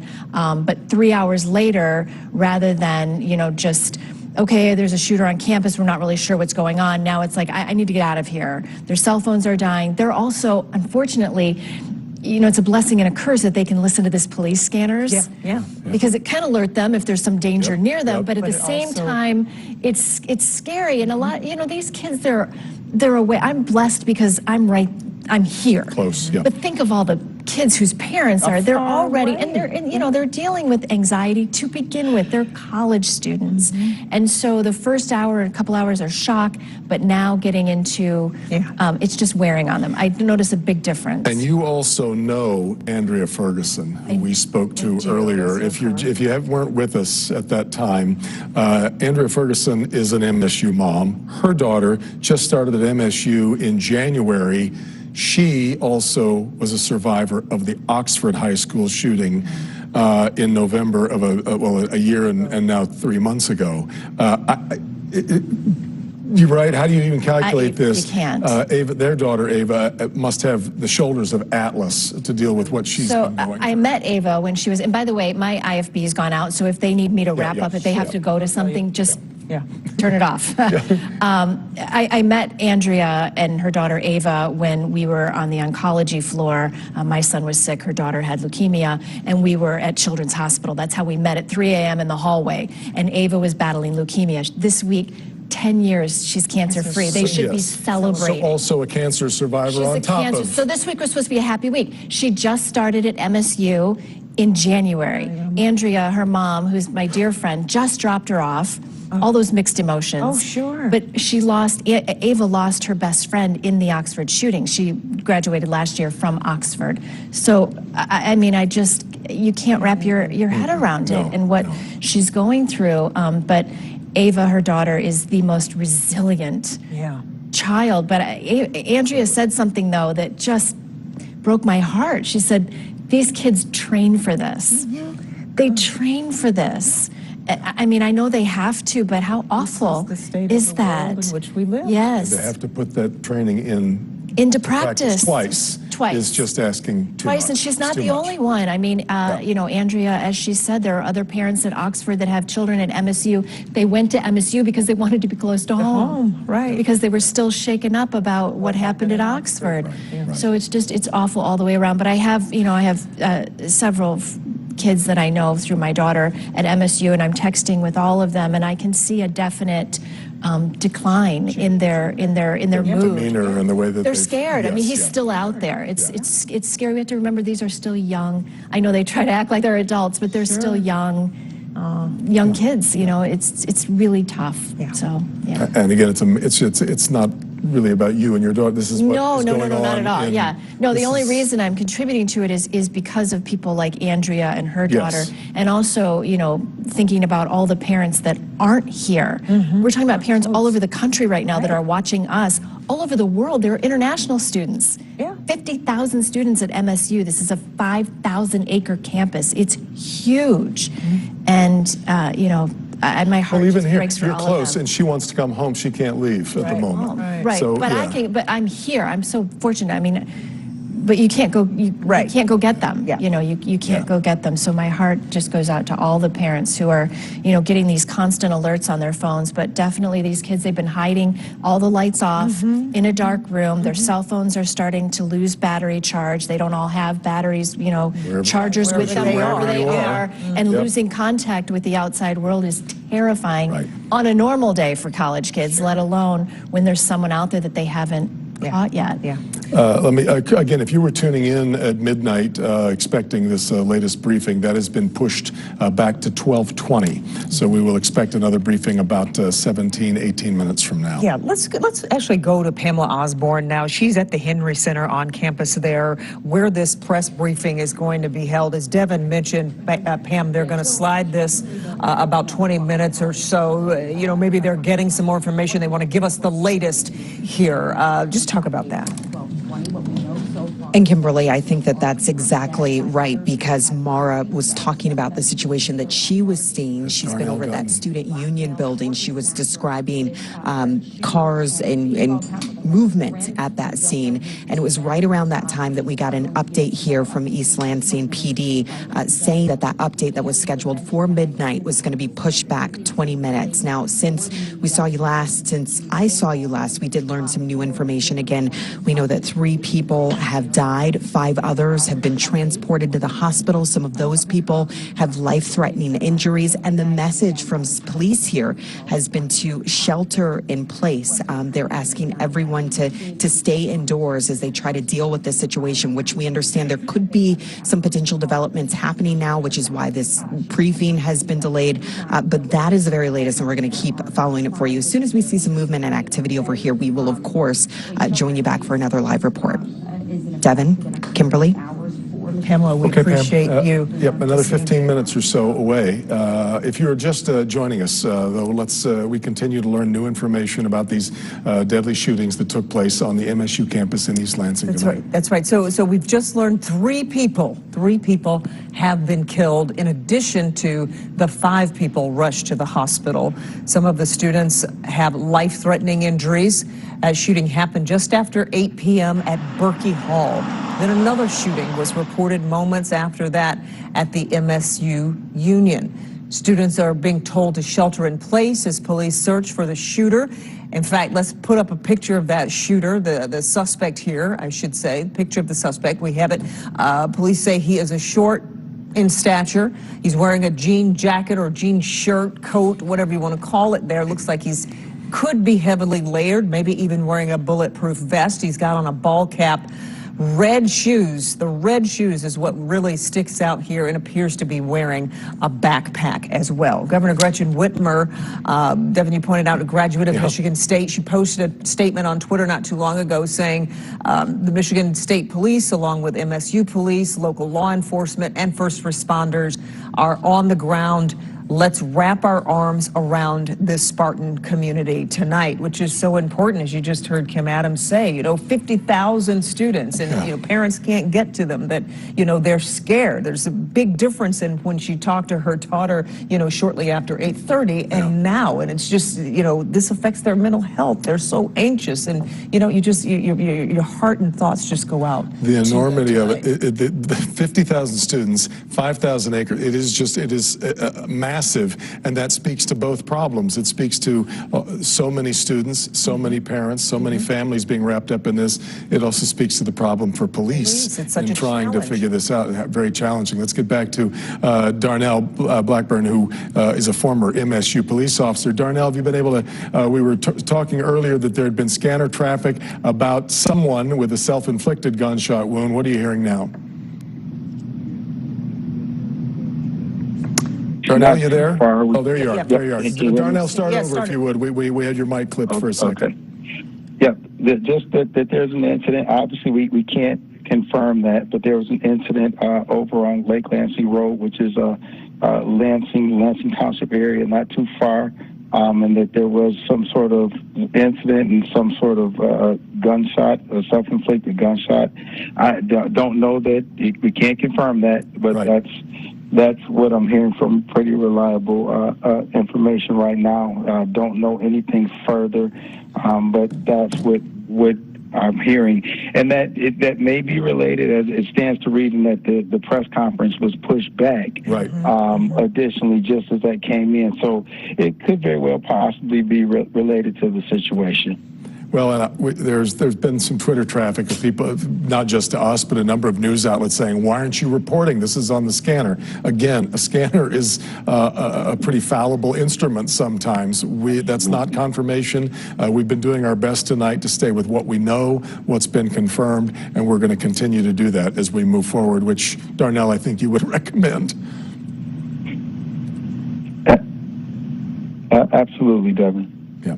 All right, Darnell Blackburn. Absolutely. Yep. Stand by, Darnell. We'll keep, again, we are waiting for this next briefing, which has been moved by about 20 minutes or so. We're not exactly certain what the reason might have been for moving things, but here's what we do know at this hour. At least 3 people have been killed in the shooting earlier this evening at Michigan State University, which now happened almost 4 hours ago. So it's been a real ordeal for the students and the residents around the campus and faculty, all of whom have been securing themselves in place while this search went on for this gunman. That's right. This last press briefing that was held right at the top of the 11 o'clock hour, they were able to give us a suspect description and have since come out with a photograph that we would like to put up on the screen because this is really important. We don't have confirmation that the suspect is in custody yet, so we will continue to broadcast this photograph. The thing that sticks out the most, these red shoes, but this is who police are looking for at last word. Suspect wearing a jean jacket, jean coat, black pants, a ball cap, appears to have a backpack, gray in color, and was last seen leaving the MSU Union building. Lots of things out there on Twitter and social media. Don't want you to tweet some of the things that we're seeing, but this is something that is important. And it is really important to keep in mind, Michigan State Police want this over. They want people to know that they are safe and that everything is fine and that they can lift these as soon as they can.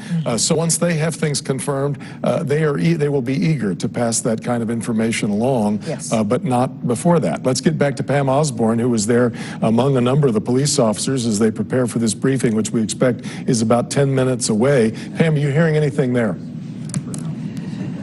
No, police officers are not in the physical space that we are right now. Still waiting to get some more information, but we do know we're about 4 hours removed from when this incident first started at 8:18 at Berkey Hall this evening. That's where police were called because of a reported shooting.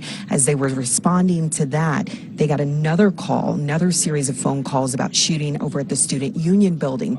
We know that 3 people have died, 5 people were transported to the hospital. Some of those people have life-threatening injuries. And then there has been the secondary part of this, which is the search for the suspected shooter, which we now have an image of. If we can put that up for you right now.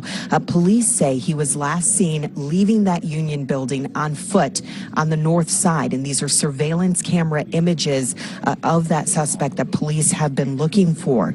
Now, they have been advising community members to stay inside of their homes, to shelter in place as they try to track this suspect down. Again, we were supposed to be getting that briefing, that update at midnight.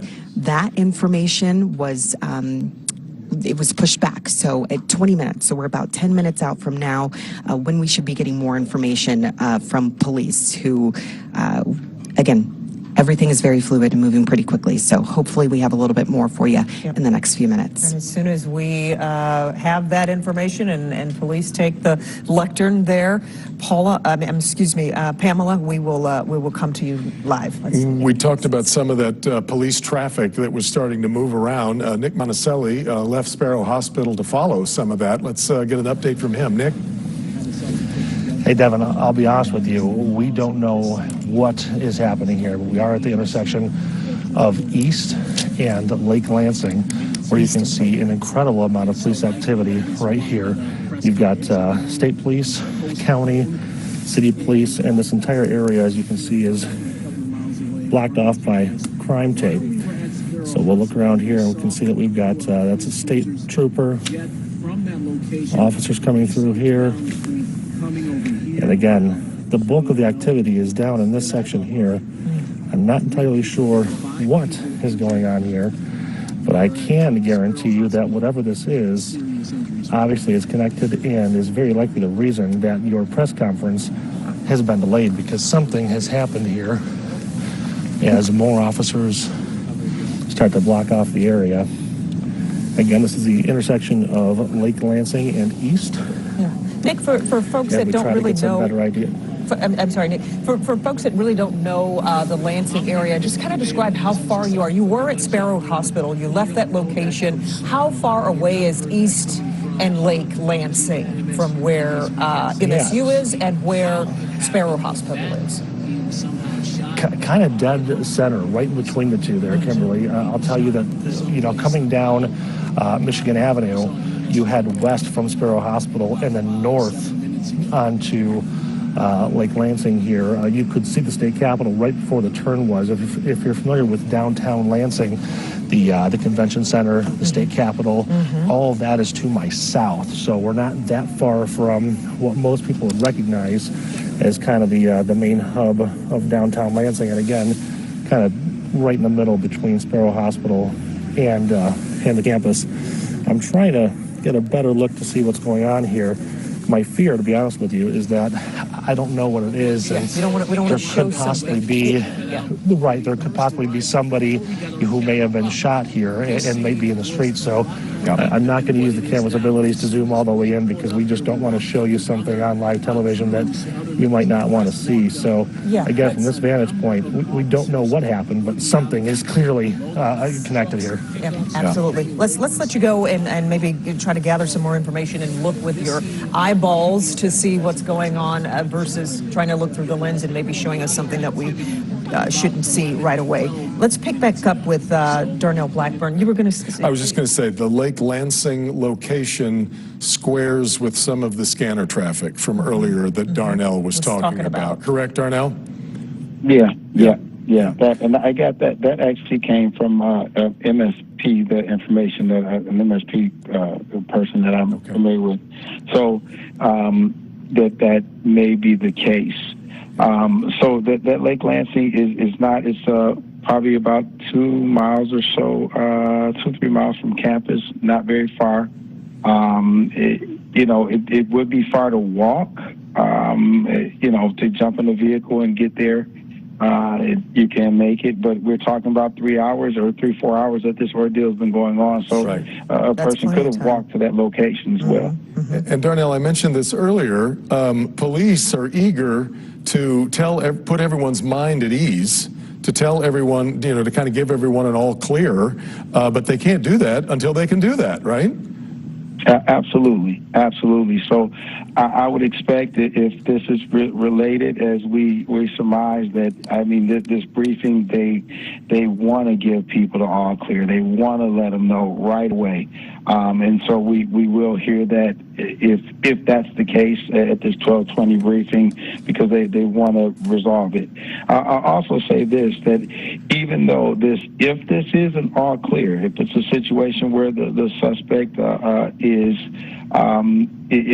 no longer a threat for whatever reason, that still doesn't mean to just start moving about the campus. It still doesn't mean, just start rushing out of the rooms. It's still there's a lot that needs to take place. There's a lot of investigating and a lot of things that need to take place so that the police can do their due diligence in figuring out why this happened and who this person is altogether. Yeah. As we continue to take another live look at the location where Nick Monticelli is reporting from, this is East and Lake Lansing, where, again, something is going on. We don't know what. Darnell, as you look at these live pictures, we see the crime tape. We see the way in which police officers are moving, not necessarily with a sense of urgency, but definitely enough of them to signify that something is going on. What do these pictures tell you? That this is an active crime scene, that something has occurred here, and most likely if there's a victim, that victim is deceased because of the lack of urgency, that whatever is going on, this is something that they're going to be investigating for a little while. And again, if there's a victim here, there's no ambulance on scene that I can see in this or anything. So it's something that they're definitely going to be investigating. That is often a sign we watch for, is kind of the urgency among the first responders, and we're not exactly seeing that at the moment. Any of that, Absolutely. Yeah. Well, we are about 2 minutes or so away from what we have as scheduled, at least as the next briefing. We're not. Oh, let's get Nick. Let's get back to you there. To Darnell's point, not seeing a lot of urgency right now on this scene. I mean, you've got a huge presence, but not a lot of coming and going at the moment. Right, and I can confirm for you that is because there is a body in the street over there. And as Darnell was just talking about, And as CNN is reporting, they believe that's to be the gunman who has died from a self-inflicted gunshot wound. So, as I mentioned earlier, we are not going to be moving this camera in any way, shape, or form because we don't want to show you that body. But I can tell you that this is a situation where the presumed gunman has taken his own life. Again, these are unconfirmed reports. This is according to CNN and some other sources out here, but that's what we're hearing. And I can confirm for you that there is a body out here on the road. So to Darnell's point, the conversation about the lack of urgency with the officers out here, that would, again, put two and two together for you that they are likely in a situation now where they believe there is no longer a threat. Again, please don't, we have to wait to hear this officially from the Michigan State Police captain, or I'm sorry, chief, who will be holding that press conference very soon. But we now know why this has been delayed so much. And I can also tell you that there was a police helicopter circling above us for the past 10 minutes or so, and that helicopter just left. Yet another indication of why most are presuming that this incident could likely be over, and it's possible that the gunman has taken his own life here right in the middle of the street. Yeah. Okay. Well, that's where it stands right now at 12:20 a.m. We are awaiting now this briefing to get underway. They may have to be waiting for further information to come to them from the scene that you're seeing right now.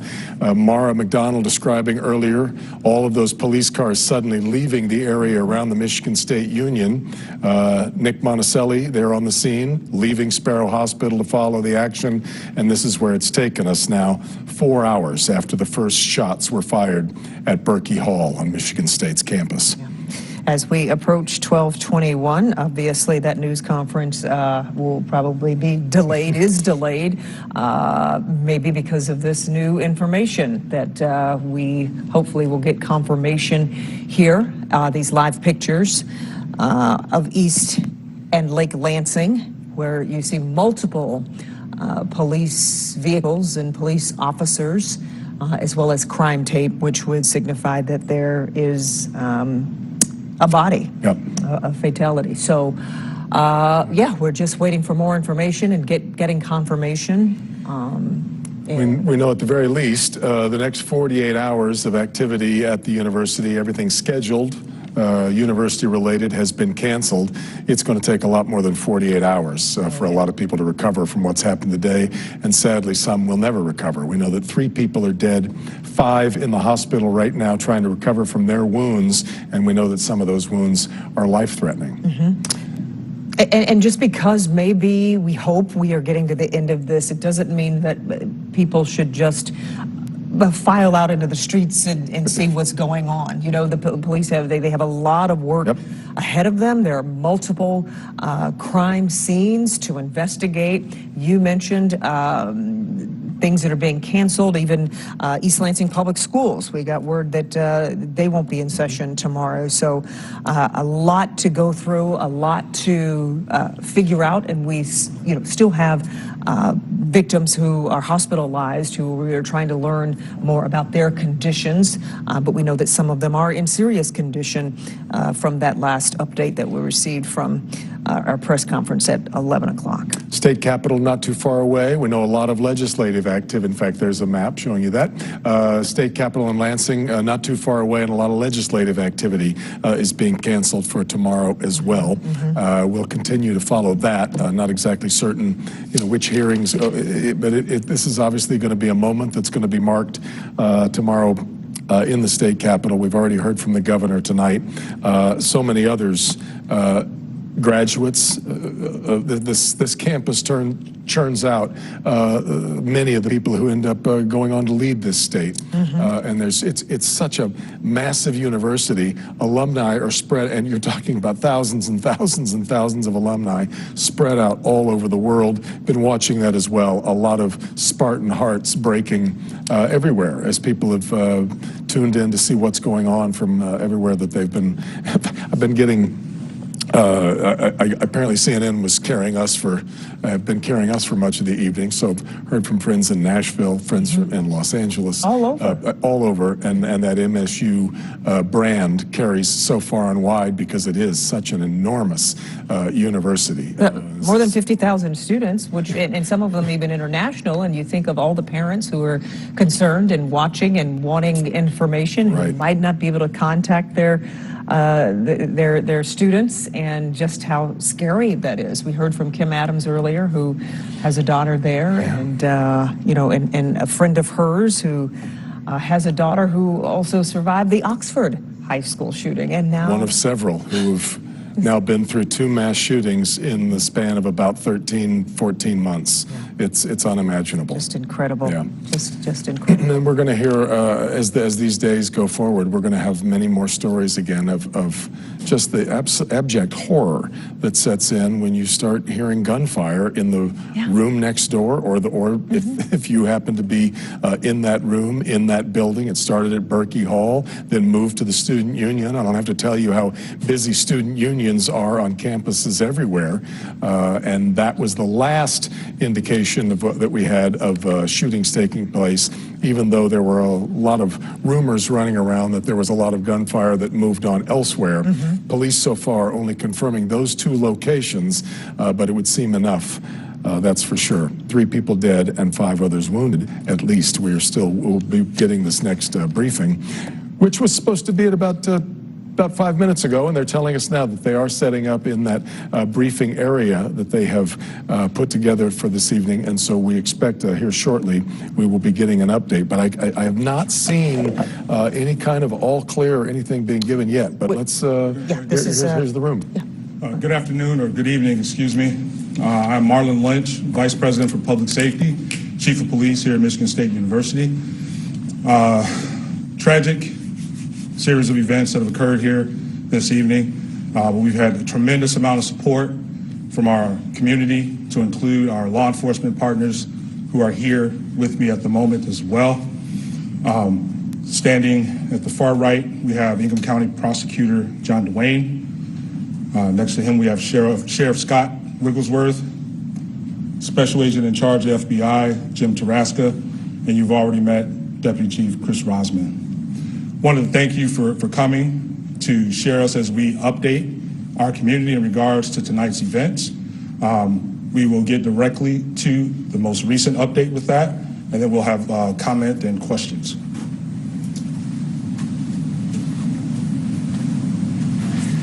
Thank you, Chief. Again, Chris Rosman, Deputy Chief with Michigan State University Police and Public Safety. So we start tonight by sharing an important update. And that update is the suspect in this incident was located outside of the MSU campus. And it does appear that that suspect has died from a self-inflicted gunshot wound. It is confirmed that he is deceased. This truly has been a nightmare that we are living tonight, but we have remained laser focused on the safety of our campus, our students, and the surrounding community. We are relieved to no longer have an active threat on campus, while we realize that there is so much healing that will need to take place after this. Again, to reiterate the update, there is no longer a threat to campus. We believe there to only be one shooter in this incident, and there is no longer a need to shelter in place on campus. There is no longer a threat on campus. We are sad to report that there have been 3 confirmed fatalities. This is in addition to the 5 victims who were injured and transported to the hospital. Some of those 5 victims still have life-threatening injuries. Out of respect for the families, and while we continue our active investigation, we cannot confirm any personal information about any of the victims at this time. Again, we want to reiterate to everybody that we know there is a lot of information that's being shared on social media and being said on the scanner. Please continue to get your information from us.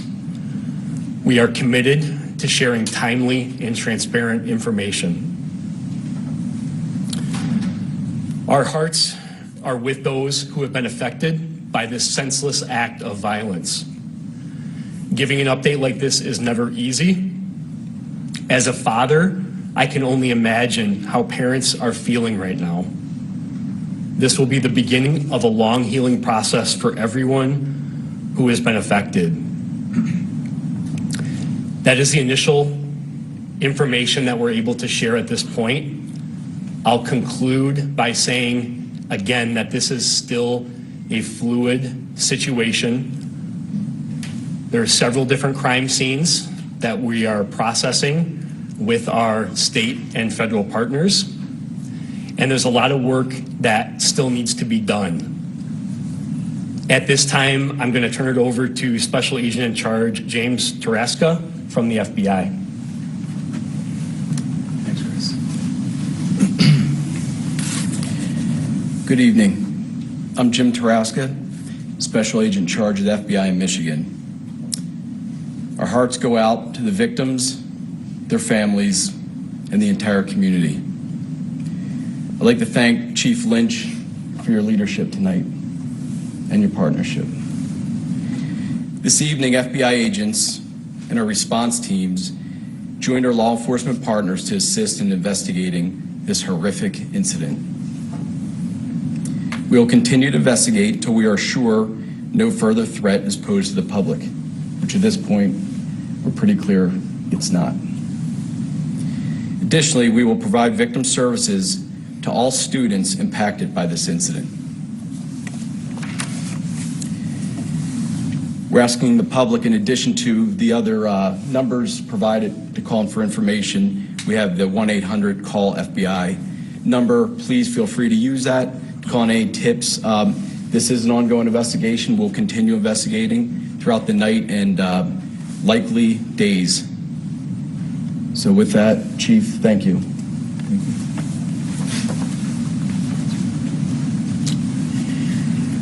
In addition to the FBI tip line, we have countless investigators from not only the MSU, Police and Public Safety, but our local, county, state, and federal partners assisting us with this investigation, and there still is a lot to do. I'm going to provide another 800 number and email address for anybody that may have any information that will help our investigators as we put the pieces together for this incident. That phone number, and we'll also share it on our social media, is 844-99-MSUPD. Again, 844-99-MSUPD. And our tip line is tips, T-I-P-S, at police.msu.edu. Our investigators will continue to work tonight and around the clock to process the crime scenes and start to put the pieces together to try to understand what happened here tonight. At this time, we will open it up for a couple questions. I just want to say, please understand that we are sharing information as quick as we can. There's a lot that we don't know at this point. This is still dynamic, it's still fluid, and we will do our best to answer your questions. I'll start right here in the front. Is the suspect a faculty member, a student? What can you tell us about him? So we are unsure of any affiliation that the suspect had to the university. Our investigators and officers are still working to determine his identity.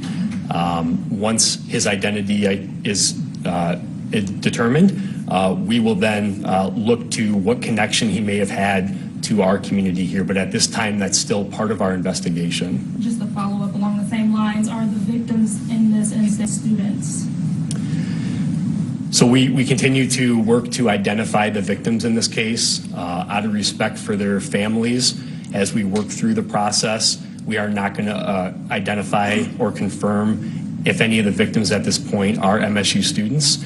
that is something that we are quickly working to determine, and that will be a priority for us. In the back. Can you describe if they're men or women for the victims?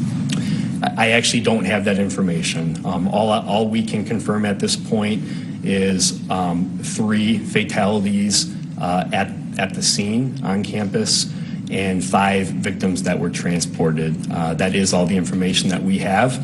However, we will work to determine the specific identity of those victims and their affiliation to campus, if any. Over here. Were the shootings limited to the Union and Berkey? And then also, there were reports that the suspect was found with a backpack with magazines and another gun. Are you able to say if that's the case? So the first question was the location of the shootings. We can confirm that the first shooting occurred at Berkey Hall, and the second subsequent shooting occurred at the MSU Union, which is adjacent to Berkey Hall. Victims were located at both of those locations. There were no other scenes, or a shooting did not take place at any other location. There were erroneous reports that there were additional shooting scenes, and that is not true. The question about what the suspect had in his possession when he was contacted, I cannot confirm that right now. We did release some pictures of the suspect. I cannot confirm if he was possessing a bag at that time. Go over here. Do we know what type of gun was used? We do not at this point. We do not have that information. That will be part of this investigation in terms of what type of weapon was used. We do not have that information at this time. Our investigators are working. That's part of the investigation that we're putting the pieces together right now. Go over here. Do you have any information about what the motive was for this? We have absolutely no information right now on what the motive is, and I can't even begin to imagine what that motive would be. That will obviously be part of our investigation. I know that that is going to be a question that lingers on everybody's mind. We will do our best to determine that, but at this time we have no idea. Right. How many law enforcement officers, agents assisted you in this entire incident? The initial response to the initial shooting was overwhelming. Every one of our law enforcement partners in Ingham County responded to the scene, and additional counties in this area showed up along with our federal partners. I'm comfortable saying in the hundreds.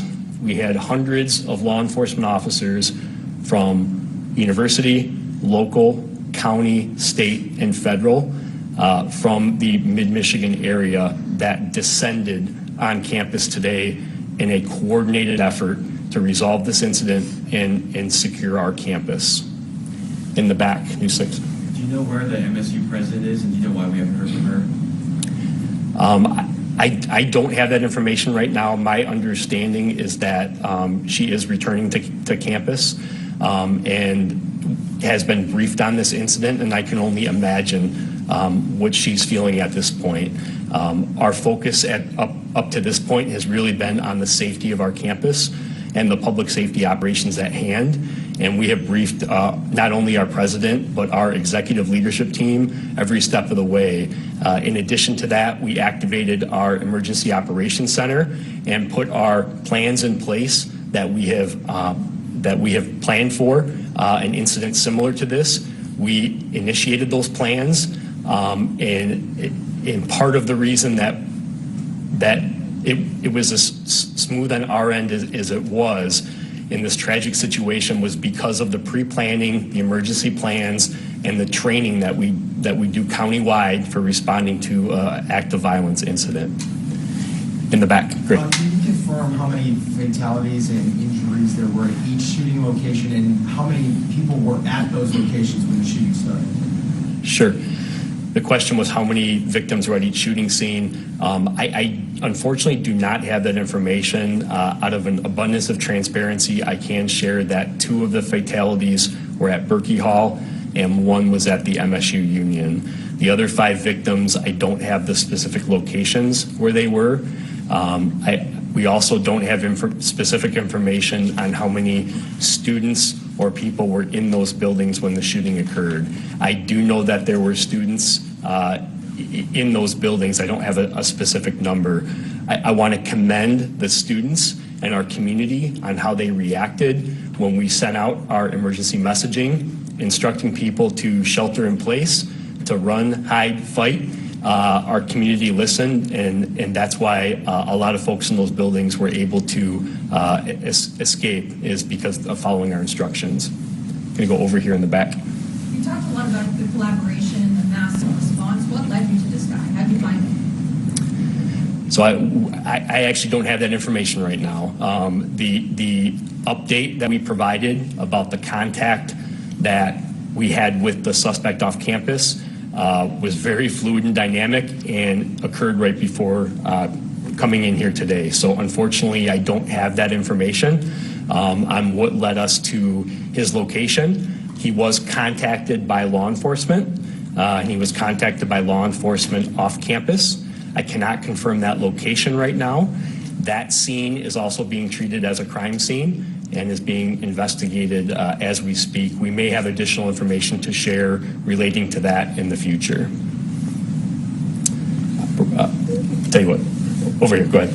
The 5 victims, are all of them still in critical condition? Are some in stable condition? What's the range of their condition? So we do not have a current update on the 5 victims that are at the hospital. I am aware that they experienced life-threatening injuries. We hope to have an update from the hospital, and I think at future briefings we will have a representative from the hospital here that may be able to share additional information as well. Sir. Yeah, thank you. The shooting victims in Berkeley, were they all in one location, such as a particular classroom? So I don't have that information right now. That will be part of our investigation in terms of where the victims were located within the building. We don't have that information available to us right now. Right here. Are there plans to close campus beyond the 48 hours? So at this point, we are declaring that campus will be closed for 48 hours. That is the current status right now. That is subject to change as we evaluate our response to this incident, keeping the victims and the students of our community who have been impacted by this tragedy at the forefront. If we need to extend that we will, and the appropriate conversations are occurring to make those determinations right now. Sir? Can you confirm that the suspect in the photos is the same person that was found dead? I can confirm that the photograph that we pushed out immediately as part of our transparent information sharing is the same suspect that was found deceased, yes. Sir? Just so I'm clear, can parents come to the campus now to pick up their students, and can students leave the campus? Yes, so we have lifted the shelter in place. That communication was sent out during this conference. Students are free to leave and go about their business. If they would like to be picked up, they may do that. We encourage any student that experienced any part of this incident that may be a witness to contact us. We have already been in touch with several of them, but if there are any students that witnessed any of the tragedy that occurred tonight, we would refer them to our tip line and email. We would like to have an investigator speak with them to understand what their experience was during this tragic incident. In the back. To your knowledge, was there anybody that confronted the shooter either at Berkey or the student union building? We do not have any information on whether anybody confronted the shooter at either one of those buildings, one way or the other. Part of the investigation, we will look at the sequence of events and what occurred at each building, and that's why we encourage any students or witnesses to come forward to help us piece the sequence of events together. Go ahead. Were any campus threats reported in the last few days or on social media? And then how did police find the suspect? Did he shoot himself prior to police interaction? So we have not received any threats to campus in the last several days or before this incident. We have not received any threats to our knowledge. Obviously, our state and federal partners are constantly monitoring different sources to provide information to us, and to my knowledge right now, we were not aware of a threat before this. What was the second part of your question? How did you all stop the suspect? Did he shoot himself before he made contact with you guys? So I don't have the particular details on the encounter that happened when law enforcement confronted the suspect off campus. That will be part of our investigation as well, but I don't have the specific details of how that incident transpired. What was the first time that the call came in? The first report that we received was at 8:18 p.m. 8:18 p.m. We responded in force. We had officers on scene, not only from MSU Police and Public Safety, but East Lansing Police Department, the Michigan State Police, the Ingham County Sheriff's Office, Meridian Township Police Department, initially responded to that scene within minutes. We had officers in the building following their active shooter protocol and going towards the threat.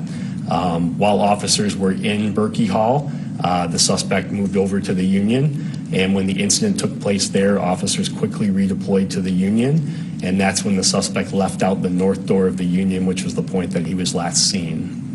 We'll be taking one more question, and then we'll provide an additional update at 1:30 a.m. So we'll take one more question, and we are going to do another update at 1:30, which is less than an hour from now. Go ahead. I know the scene with the shooter is still ongoing. You just found out about it, but do you know, was he in an off-campus apartment, in a car? What was the location in which you found the suspect? So we're not going to share any information right now about that specific location where that occurred. I can assure you that it was off campus. It wasn't directly near campus at all. It was in an off-campus location. Because that scene is still active as well, we're not going to disclose that particular location right now. So again, we really do appreciate everyone. Go ahead. Yeah. I'm going to turn it back over to the Vice President, Chief. I just wanted to end it with this particular comment. We can't describe and appreciate the response that we have from our partners in our community. The number of police officers, emergency medical service, fire departments that showed up literally within minutes to support this effort, it's completely overwhelming with that. If you were on campus at the time, you saw it with that. They're still there, still clearing buildings. It's a very methodical process. We had the numbers to do it, and it's only because of the relationships that we have here locally and the ability to train and partner constantly, and the communication is always there. It's a situation that when one department receives the call, everybody does with that. We're extremely grateful for our relationships. It would not have been as thorough and as expedient and as efficient that it has been to this point without those partnerships. I just wanted to take a moment to thank our partners with that, as well as our community for being responsive to the messaging that was sent to them this evening. Thank you, and we'll see you at 1:30. A number of developments there substantial for us tonight. First off, the shelter-in-place order has been lifted. Great news to all of the students and those around, because again, it was this spread off campus as well, to the housing areas there, folks who lived off there. Those have been lifted. This ordeal has ended tonight with the suspect in the case dead, apparently from a self-inflicted gunshot wound, but they have no identity on him yet and no real understanding of what his ties are to the university. Exactly, but a little bit of a sigh of relief that he has been located and, as you said, apparently dead of a self-inflicted gunshot wound. Still a lot of healing, though, that has to happen, Devin, even though this appears to be over, though saying that there would be another update coming up here at 1:30. We want to go to Mara McDonald. She is live kind of in the center of the campus. Are you still at the Union building or right outside it, Mara? Kimberly, no, we have moved to the scene where police had a confrontation with that shooter.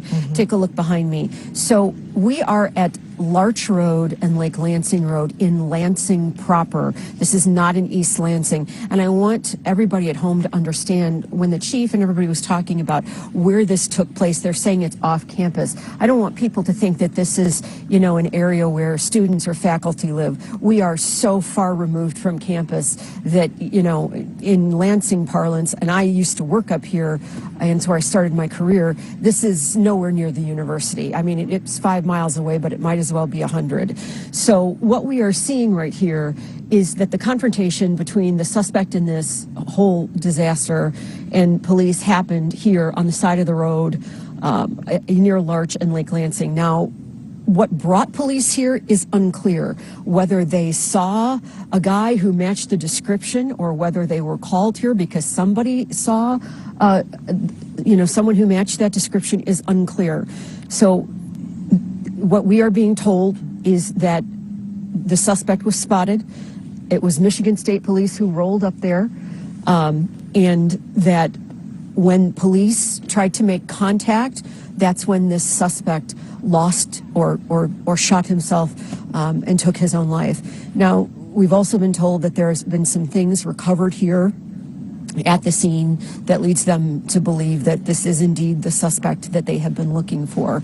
But still a very active scene out here with Lansing, East Lansing, Lansing Township, multiple agencies out of here. And, you know, you remember when I was on live with you and I said, you know, we saw tremendous movement here. About 11 squad cars went flying out of here. Clearly, they were all heading over here. So, you know, we have the two scenes on campus, and then you have this way off of campus in Lansing proper, in what I would describe as Northeast Lansing. Back to you.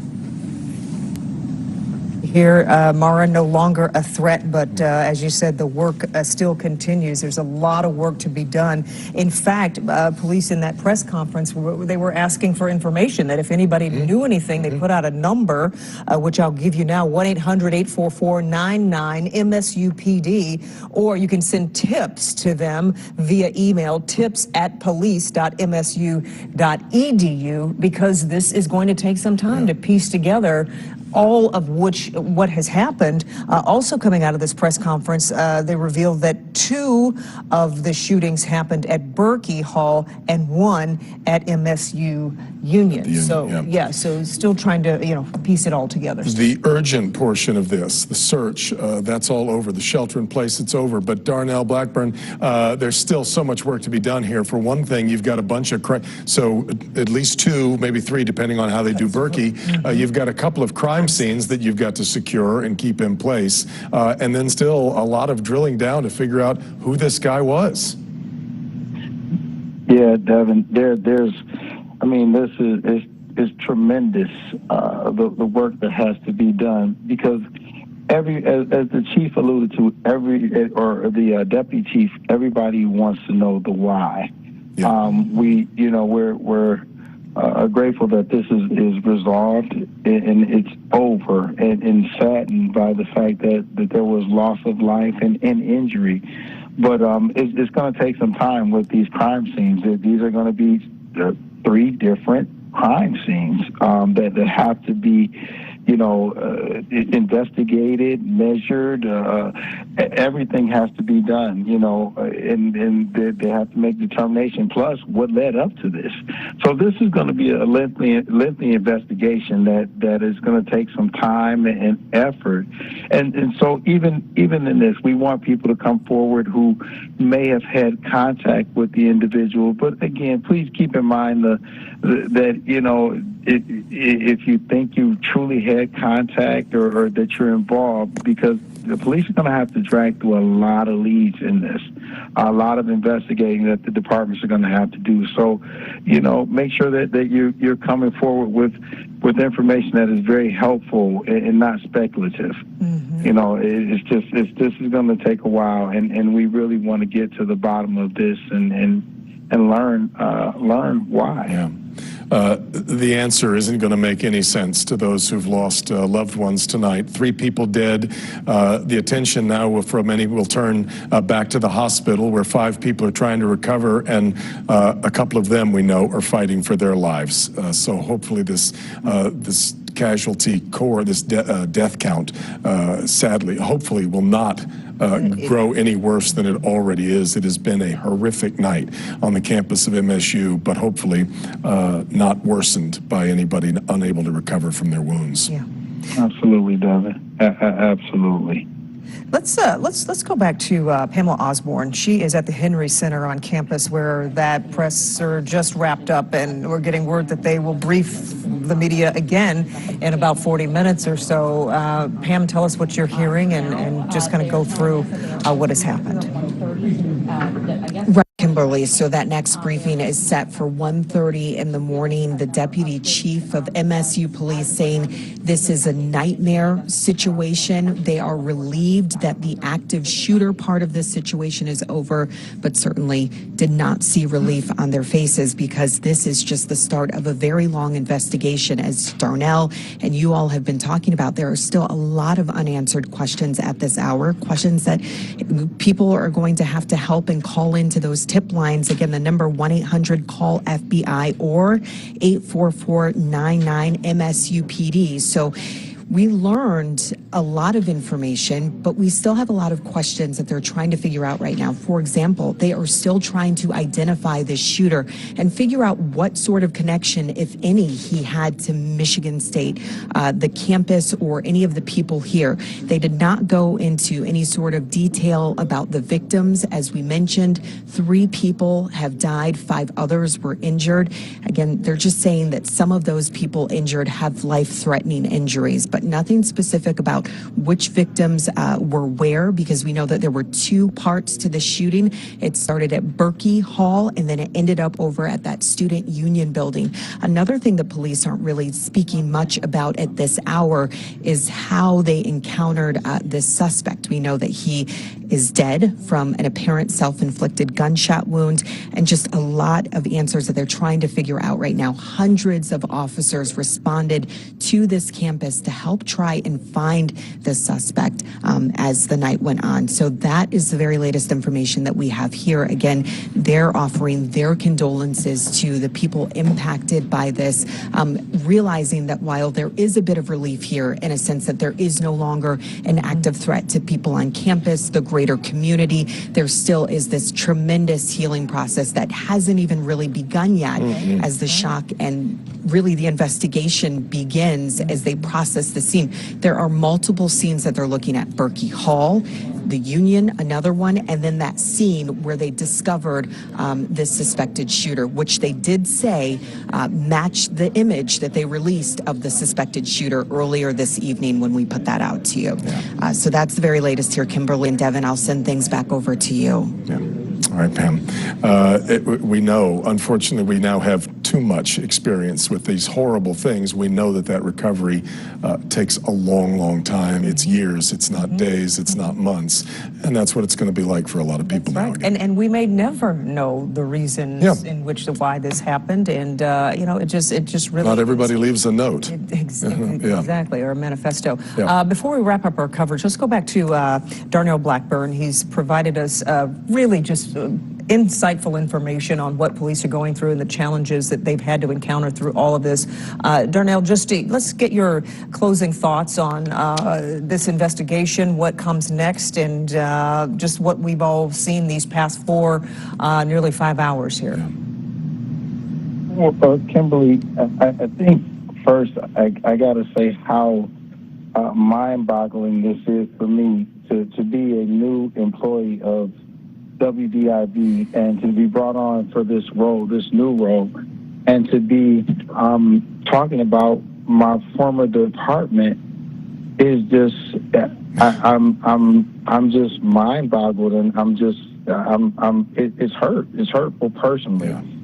Just to speak on that, you know, prayers to the family, the officers, to everybody involved in this. I never would have thought that I'd be used in this situation, but obviously everything happens for a reason and a purpose. And with that being said, you know, this is going to take some time for the university to heal, the students to heal, a long time to process the investigation. This is probably going to take some weeks, you know, if not months, to try to get to the bottom of this. And as you guys both alluded to, there is no reasonable why, and Pamela as well, there's no reasonable why, but just trying to heal from this. And I will say the community, the law enforcement, they've done a tremendous job in doing all they could do to find a needle in a haystack and to try to bring this to a resolution. And so this is just going to be a lengthy process, and they're going to need the support of people who may have seen something, and again, not those who would just you know, cause havoc and lead us on wild goose chases. Just to try to bring some resolve to the family, the university community, as well as all of us who are looking at this in just disbelief and hurt. Yeah. So it's a long process ahead of us that we have to go through. Yeah, I knew it from the outset, Darnell, what a strange situation you were finding yourself in tonight. Yeah. But your reflections have been terrific and really gave us an inside view on what was happening. Should point out for viewers that don't know, Darnell worked as a MSU police officer for years before coming here to WDIV as our crime and safety expert, and has provided us with so much insight, valuable insight of what happened and unfolded tonight. Yeah. So unfortunately, while it is over, and at least as far as the sheltering in place orders and the search for the suspect, that's all over. But there is so many other aspects of this that are just beginning. We've lost 3 lives tonight in the nation's most recent mass shooting. This one again on a college campus, and Michigan State now belongs on a list to which no one aspires. Awfully sad news. 5 people trying to recover in the hospital. Our thoughts are best wishes with them and the doctors taking care of them, and the families of all of these students who the texts, the horrified fears going back and forth tonight. We get to see it firsthand with Kim, who's an MSU parent. It's been horrendous, but we obviously are just starting down a new path. I talked about all the things. I was just starting to say this when we went to the news conference about what's going to happen in Lansing next. It will not take long for this to now become a matter of politics and political endeavor. Mallory McMorrow, who is the state Senate Majority Whip, already promising that something's going to be done because we have a new House and a new Senate in Lansing. It will not take very long for this to reach the top of the list. Yeah, and we will be following it. Okay, there's going to be you know, we've just learned that this is I'm sorry, I'm not understanding.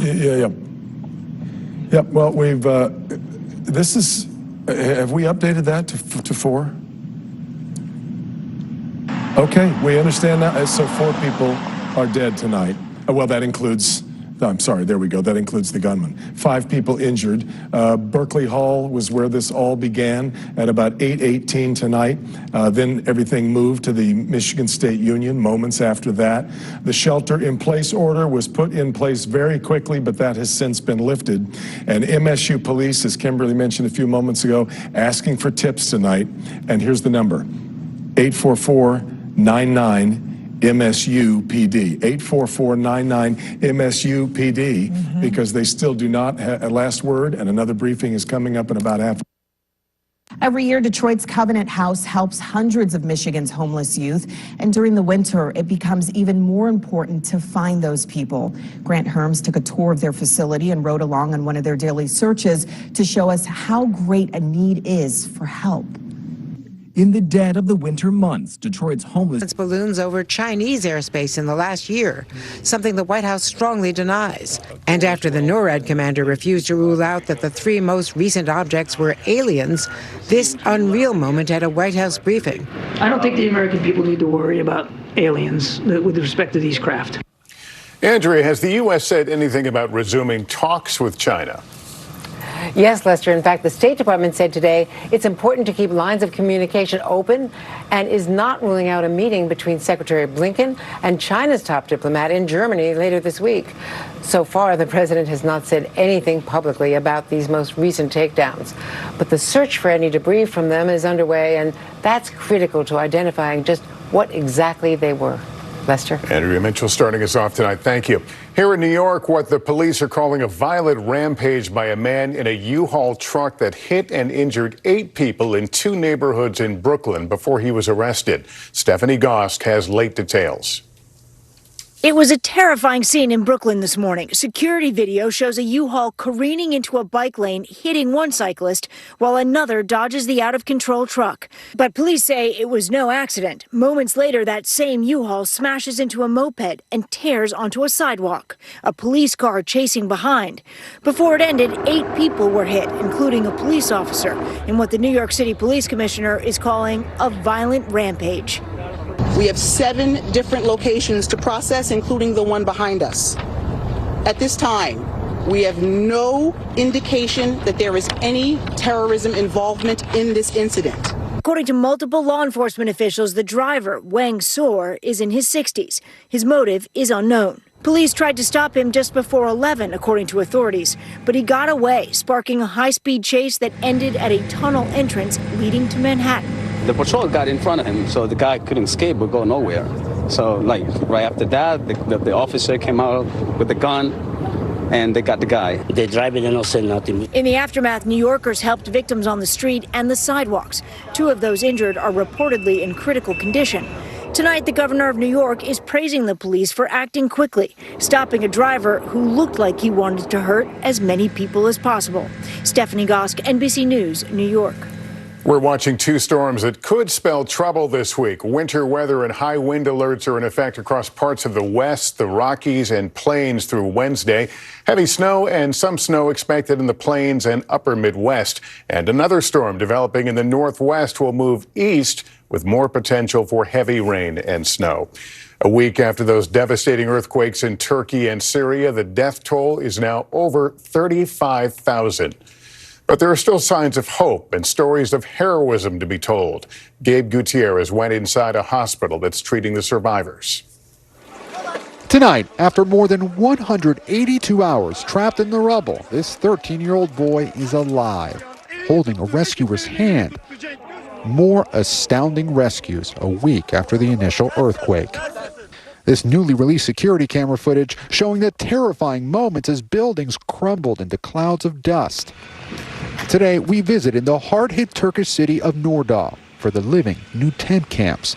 For the lost, new graves. Earlier today, a search and rescue team was called in here because they got word that there might be a survivor trapped in that rubble. Turned out not to be the case. They instead found the body of a 16-year-old.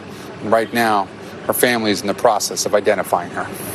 As Turkish prosecutors issued warrants against more than 100 building contractors suspected of shoddy construction, the Turkish government is also facing backlash over what many call an inadequate response, including delays in search equipment. There should be investigations, this quake survivor says. Human life has no value here. But amid all the tragedy, glimmers of hope. This new video shows hospital workers scrambling to save children as the ground shook. And today, we were granted rare access to another facility, Turkey's Adana City Hospital, where doctors are treating this unidentified baby, believed to be 2 months old. They cannot find his parents. Over the past week, this hospital treated some 4,000 earthquake victims. And for the workers here, it's personal. One of their nurses was killed. How remarkable has it been to see some of these children survive after more than 100 hours in the rubble? Amazing, this physician says. It's a miracle, especially after day 4 and 5.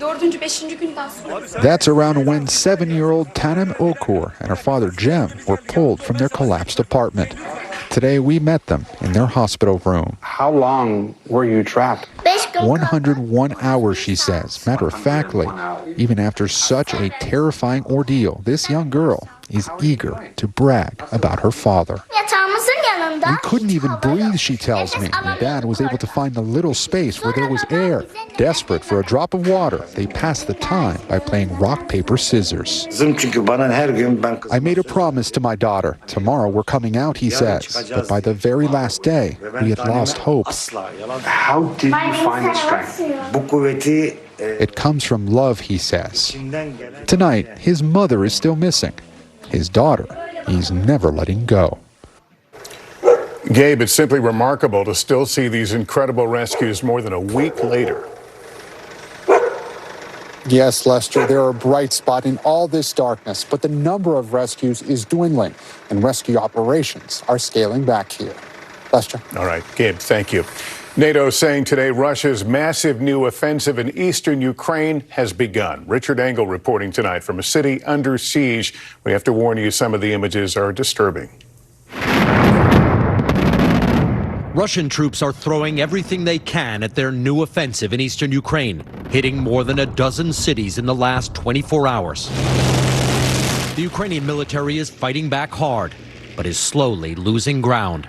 NATO today warned Ukraine is using up ammunition faster than Western allies can provide it. We entered the town of Chasiv Yar. Some have had enough.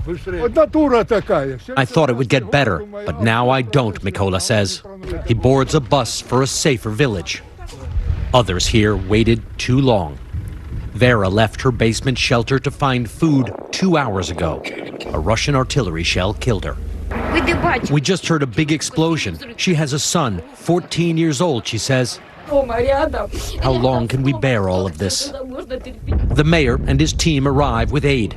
He tells us he's encouraging people to get out now. Then, that's incoming, he says. We're leaving. He's saying that the incoming is getting a little too close and thinks we should go inside. So we're gonna go down here to a bunker. There are people inside here. Hello. Hello. How are you today? Well, okay. How are you today? This family has been down here for 8 months. The mayor tries to talk them into leaving, to no avail. Back outside, Oksana has just given birth and is being evacuated to a hospital. Maxime is 2 hours old, born as Vera was killed. Even the mayor's team paused for a quick peek. Then another surprise. Ludmila's here. We met her last week. She wouldn't let me leave her shelter until I sampled Ukrainian hospitality. Well, Ludmila is a former nurse. You delivered the baby? Yes, she says, I had some clamps and delivered the baby in the basement. Oksana and Maxime made it to safety, far away from the advancing front line. For the first time in months, Ukrainians are starting to lose ground, and the Russian offensive is only expected to intensify in the coming days and weeks. Lester? It's heartbreaking to see what those folks are going through. Richard, thank you. In 60 seconds, close calls of the nation's runways raising concerns among aviation officials and passengers. What's going on? We look behind the headlines next. Back now with the terrifying close calls recently involving U.S. airliners with the lives of hundreds of passengers on the line. The NTSB says it's looking for anything these events may have in common. Here's Tom Costello. Tonight, new details of a serious close call, first reported by the Air Current, involving a United flight on December 18th in Hawaii. Climbing out of Maui, headed for San Francisco, the 777 suddenly went into an extreme, unexplained dive, more than 7,000 feet per minute. Flight Radar 24 shows the plane coming within 800 feet of slamming into the ocean before pulling out of the dive in an extreme climb, then continuing on. United tells NBC News after landing, the pilots filed the appropriate safety report. United coordinated with the FAA and union, the pilots receiving additional training. In Austin this month, another close call. Southwest aboard. FedEx is on the go. A FedEx plane forced to abort its landing to avoid colliding with a Southwest plane. And a serious close call at JFK Airport last month. Delta 1943, cancel takeoff clearance. Delta 1943 ordered to cancel takeoff after an American plane mistakenly taxied across the same runway. The American pilots have now been subpoenaed to appear before the NTSB investigators on Friday after originally declining the interview since it's audio recorded. Lorenda Ward is the NTSB's Chief of Air Carrier Investigations. At what point does the NTSB raise a red flag and say something here is amiss? Well, that's why we do the investigations, is to see if we do have a red thread that needs to be pulled. The NTSB reports 82 so-called runway incursions or close calls since 2007, but no significant uptick lately. Still, a former FAA chief says there is cause for concern. There's no seat in the cockpit for complacency.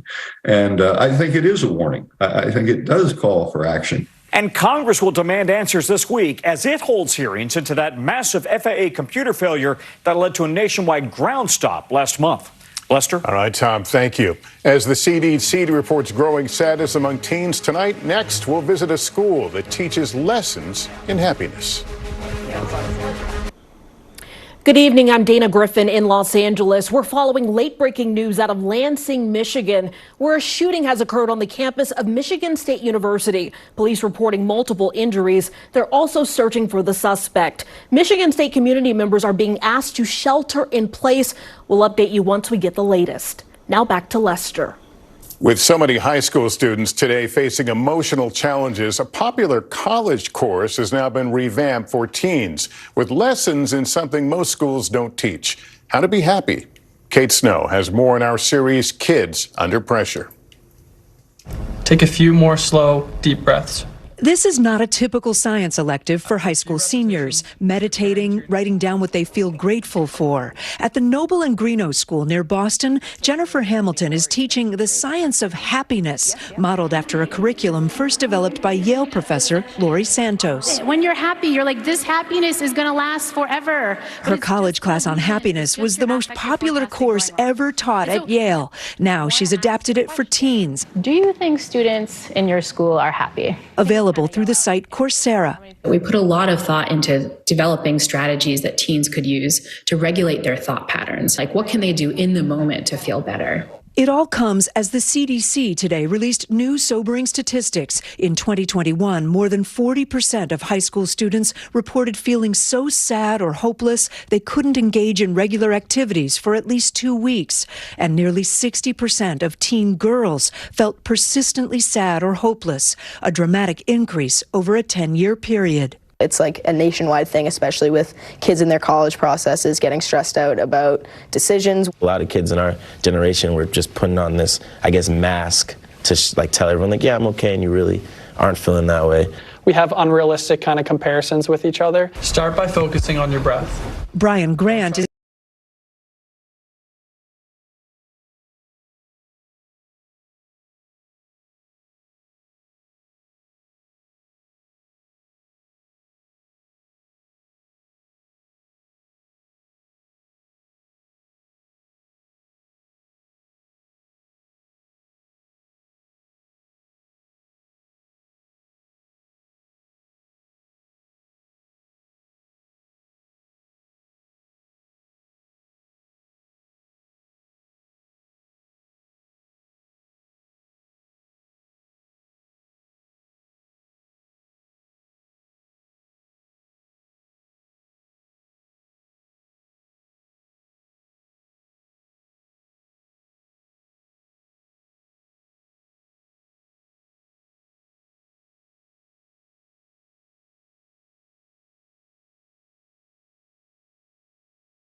and give them the peace that passeth understanding in moments like this. Our campus grieves. We will all grieve. And we will change over time. We cannot allow this to continue to happen again. I want to thank the ASMSU president and the ASMSU and our faculty senate and their leadership for their leadership throughout this event today, to our police, to all of those in the East Lansing area, to the governor, to our senators, and all of the folks who have reached out to make sure that we at MSU know that they are standing by our side. To our students, we will take 2 days where we will move to emergency operation to give ourselves time to think and to grieve and to be together. To our faculty and staff, we will similarly provide to all of you the next 2 days to think and grieve and come together. And this Spartan community, this family, will come back together. Tomorrow morning at the Hannah Center, beginning at 9 a.m., resources will be available for members of our family who want to reach out there. We have CAPS and EAP that will be available for our students and faculty as well.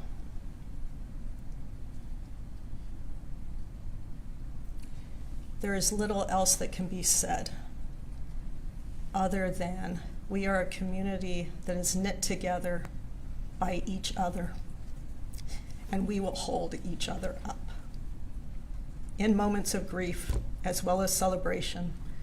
But today we come together as a family and we grieve together.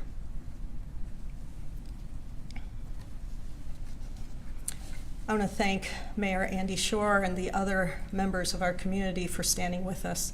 And Mayor Shore has a few words that he'd like to bring.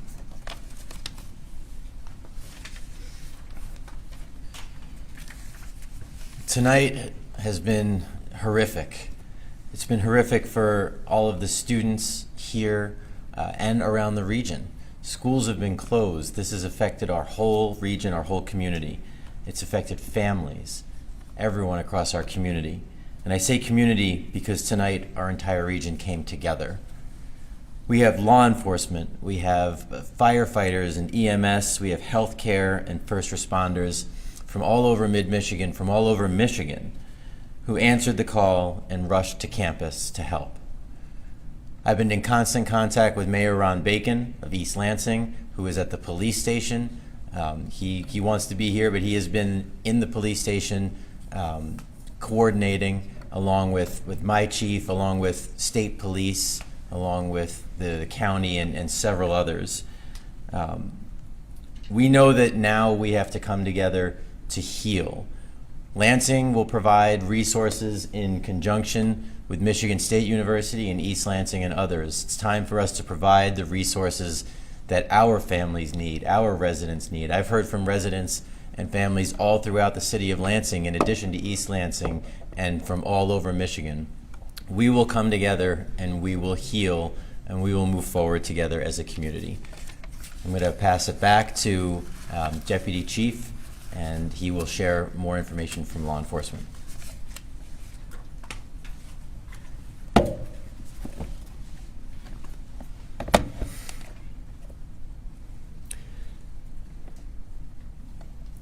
Thank you, everybody. My name is Chris Rosman. I'm the Deputy Chief at Michigan State University Police and Public Safety. Over my right shoulder is our Vice President for Public Safety and Chief of Police, Marlon Lynch. And I want to start by saying that we have been committed to being as transparent as possible and sharing as much information as we can since the start of this horrific incident. I stand before you with a few minor updates that we'll provide, and then we will open it up for a couple questions. Please keep in mind that there's not much new information that we have since we last had a briefing about an hour ago. I will start by sharing an update that the 5 victims that were transported to the hospital were transported to Sparrow Hospital in Lansing. All 5 of those victims remain in critical condition. I will also share that the incident that occurred off campus with the suspect occurred in the city of Lansing, off campus. That suspect is, we now know, is a 43-year-old male. That 43-year-old male is not affiliated in any way with Michigan State University. He's not a student, faculty, staff. And we have no idea why he came to campus to do this tonight. That is part of our ongoing investigation. As the president said, we know this news is so difficult for those within our campus community and beyond. It's important to remember that the grief some individuals may be experiencing is normal, and there are a number of ways that individuals can seek support, including talking with friends, families, and colleagues. After this briefing, we will be sharing supportive resources through our police and public safety social media pages that we've been asking people to follow, as well as the university communications, highlighting other resources that are available in addition to the event tomorrow at the Hannah Community Center. Chief, do you want? Yes. Just a reminder that this is an ongoing investigation that will involve multiple agencies that are currently here on campus, and maybe some based on expertise that will also assist in the future. This is a process. It will take some time. I know we all want answers, and we as soon as we have them, we will share them. That is something that will occur over the next few days. Immediately, we will continue to have these updates with our community as well as with our media moving forward with it. It's a process. The answers will come. Hopefully what has been shared to this point is enough to assist in what we are all trying to do, which is to recover at this point. The next couple of days, as you've heard from President Woodruff and also Deputy Chief Rosman in regards to resources that will be available by those that are impacted. If you witness people that need assistance, please speak up. Encourage them to seek help. Sometimes they're just unable to do it alone, and sometimes they just need to have a little assistance to get them going with that. Those resources will be available. We will now take questions. Other than the 8 who were shot, 3 fatally, 5 who were in the hospital, are there any other victims tonight? Yeah, to our knowledge, there are only 8 total victims in this case, 3 that are deceased and 5 at the hospital. Yes. Go ahead. Do you have any updates on the surgical status of these victims? Are they in surgery now? Have they come out since? So we do not have those specific updates. What we were told by Sparrow Hospital is that they remain in critical condition. We may have future updates, more specific updates in the morning as we coordinate that information with the Sparrow Health System. So they confirm students, faculty members? Yeah, so we are still working to fully identify all of the victims that are involved in this case, and if they have affiliation to our university, we will continue to pursue that, and we will share that information as soon as we are able to. Please understand that behind every victim is a family and our loved ones, and we need to be respectful to that. And so we will share information as soon as possible regarding the identity of those victims, especially the deceased, and any affiliation that they may have had with Michigan State University. Without identifying, can you just characterize what their age range is? I don't currently have that information. Our investigators have that information. We're still processing it and working through it. Hopefully tomorrow we'll be able to put that information together and share more details. Over here. You are, Michigan State Police will be conducting the investigation, coordinating it, not another agency? So it'd be a collaborative process with that. We do have ability to partner. We will do that in a circumstance like this. The preference is for those agencies that have the resources and expertise at this level. They will take the lead on that particular step in the investigation. This happened here. We are the primary law enforcement agency. We will be involved every step of the way. But when you have resources like we do locally, at the state level and at the federal level, we are going to take advantage of those resources and utilize them. Yes, sir. Was the suspect found dead, or was there some sort of contact with the police? So again, we're still working through the investigation. Our understanding is that the suspect was confronted by law enforcement. Yes. Go ahead. Is the home surrounded in North Lansing right now the home of the suspect? I cannot confirm or share any information about that right now. There are several parts of the investigation, including the suspect's residence, where he lived, that are part of that investigation. I'm not able to share that at this time. In front of me. Was the suspect a Lansing resident? I cannot confirm residency status of the suspect at this time. Is there any update on the weapon that was used? No, we do not have a current update in terms of the weapon type that was used. That will be part of our investigation, obviously, and we'll work through that. We will share that information when we are able to. Please understand that we may have initial information. Before we share that, we want to make sure it's accurate, and so that's part of that process that we're working through with the investigation, is confirming the accuracy of information, which is why we want to be mindful of that as we share information. Go ahead. Can you confirm what the suspect had on them at the time? A backpack, more ammunition, another weapon? I cannot confirm what the suspect had on him at the time of the incident off campus. All I can confirm is what he was wearing and had on him on campus in the photograph that we released during the incident. Yes, sir. Could you tell me more about how the suspect was contacted by police as mentioned in the previous presser? So I cannot offer any additional information in terms of why law enforcement contacted that suspect. What I can say is that with the overwhelming response of law enforcement officers that we had from across the state, we began to deploy those resources out in different perimeter zones and different waves. And all of those officers were looking for this particular suspect that we identified very quickly with a photograph that was shared with all of the officers in the field. So there were hundreds of officers that were looking for this individual.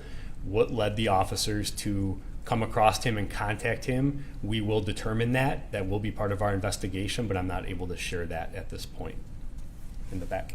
Can you describe the residence hall? Is it like a security swipe card system to get in? Do you have any idea about that? And if you could just talk to the monumental task that you guys had, large campus, drop-down side, just how you went about your work tonight. Sure. I'll take the first part of the access, and I'll turn it over to the chief for the monumental task ahead. The two buildings in question, Berkey Hall is a academic building. It's a purely academic building. There's no residence. It's not a residence hall facility. That building is unlocked and open to the public during business hours, if you will. This incident did occur before the building was secured overnight. And to my knowledge, there were activities occurring in that building as part of the academic function of the university. The second building, the MSU Union, is similarly open to the general public. It does not require any special access. It's a building that is open not only to students, faculty, staff, but to the general public. And that building was open at the time. It does have hours where it closes. This occurred during the hours that the building was open. And I'll turn it over to the chief for the second part. And that's part of the monumental task, right? We do have areas that are accessible to the public with that. The task in itself is that we have 400 buildings on campus and over 5,300 acres with that. And part of the process of the response that we had is that we were able to divide and organize, to be methodical in the search process with that, to obtain evidence and to share it as they come through. But with a university of our size and the areas that we're responsible for, that becomes a task with that. And it's also as part of what we try to establish here as a culture, is that we all in some way are accountable to each other for safety and things of that nature. With it, the questions that you were starting to get to with the access control and things of that nature, those are in the residence halls and components like that that are not open to the general public, but the facilities where this actually occurred, at the time it was open to the public. Go ahead. Do you know how long the suspect was on campus prior to the first shooting occurring, and if they had been on campus at all previously? I do not have that information currently. How long the suspect was on campus before he entered Berkey Hall, the location of the first incident, is not known at this time, but that is something that our investigators will be interested in and will be following up on, but I don't have that right now. In the back. These public buildings, are you aware if any kind of safety mechanisms were inside, like night lock, anything like that? So we do have a robust and comprehensive safety plan on campus. Like the chief said, we have a lot of buildings, and every building is built differently, constructed differently, but we have assessed and we continue to assess our security features within those buildings. In this instance today, we relied very heavily on our notification systems.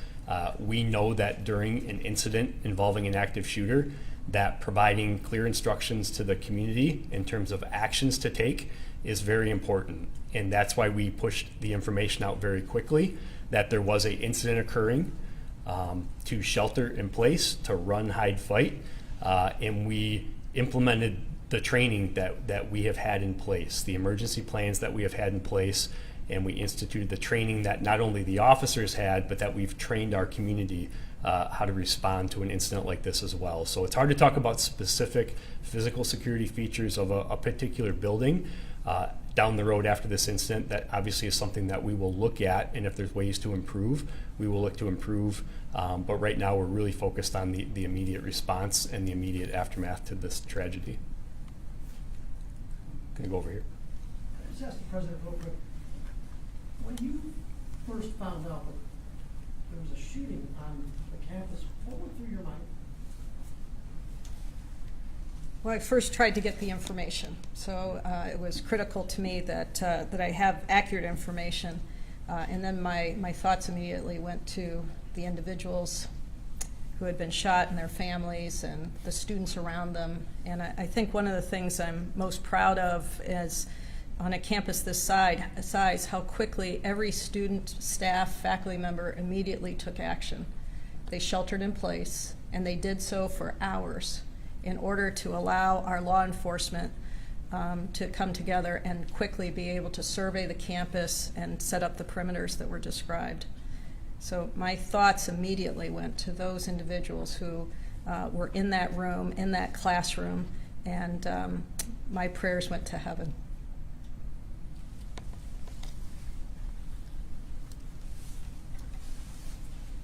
Right there, go ahead.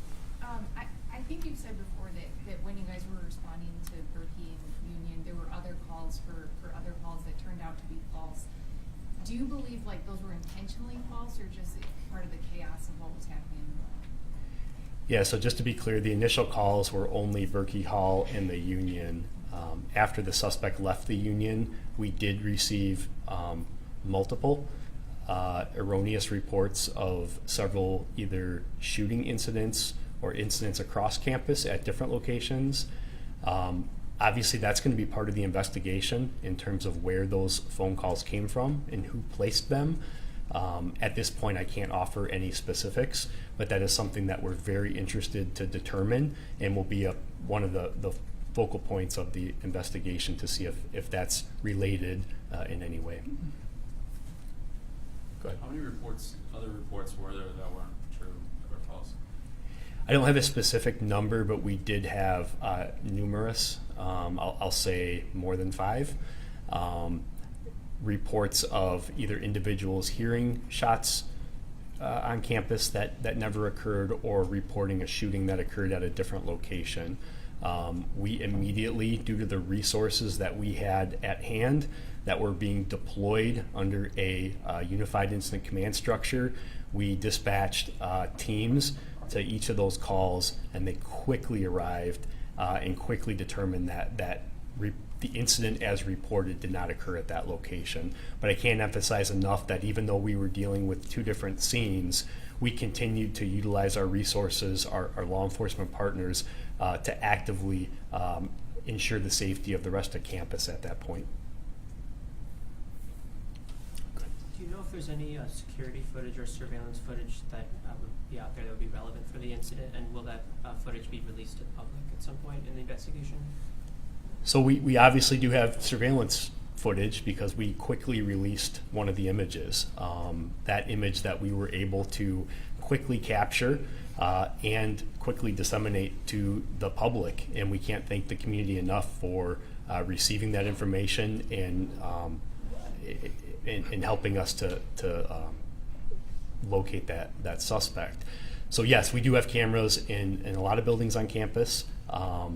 Each building has a separate system in place, but yes, I mean there are surveillance cameras that are going to be useful and helpful in this investigation that will aid our investigators in putting the pieces together and trying to understand a little bit more about what happened. We'll take one more question.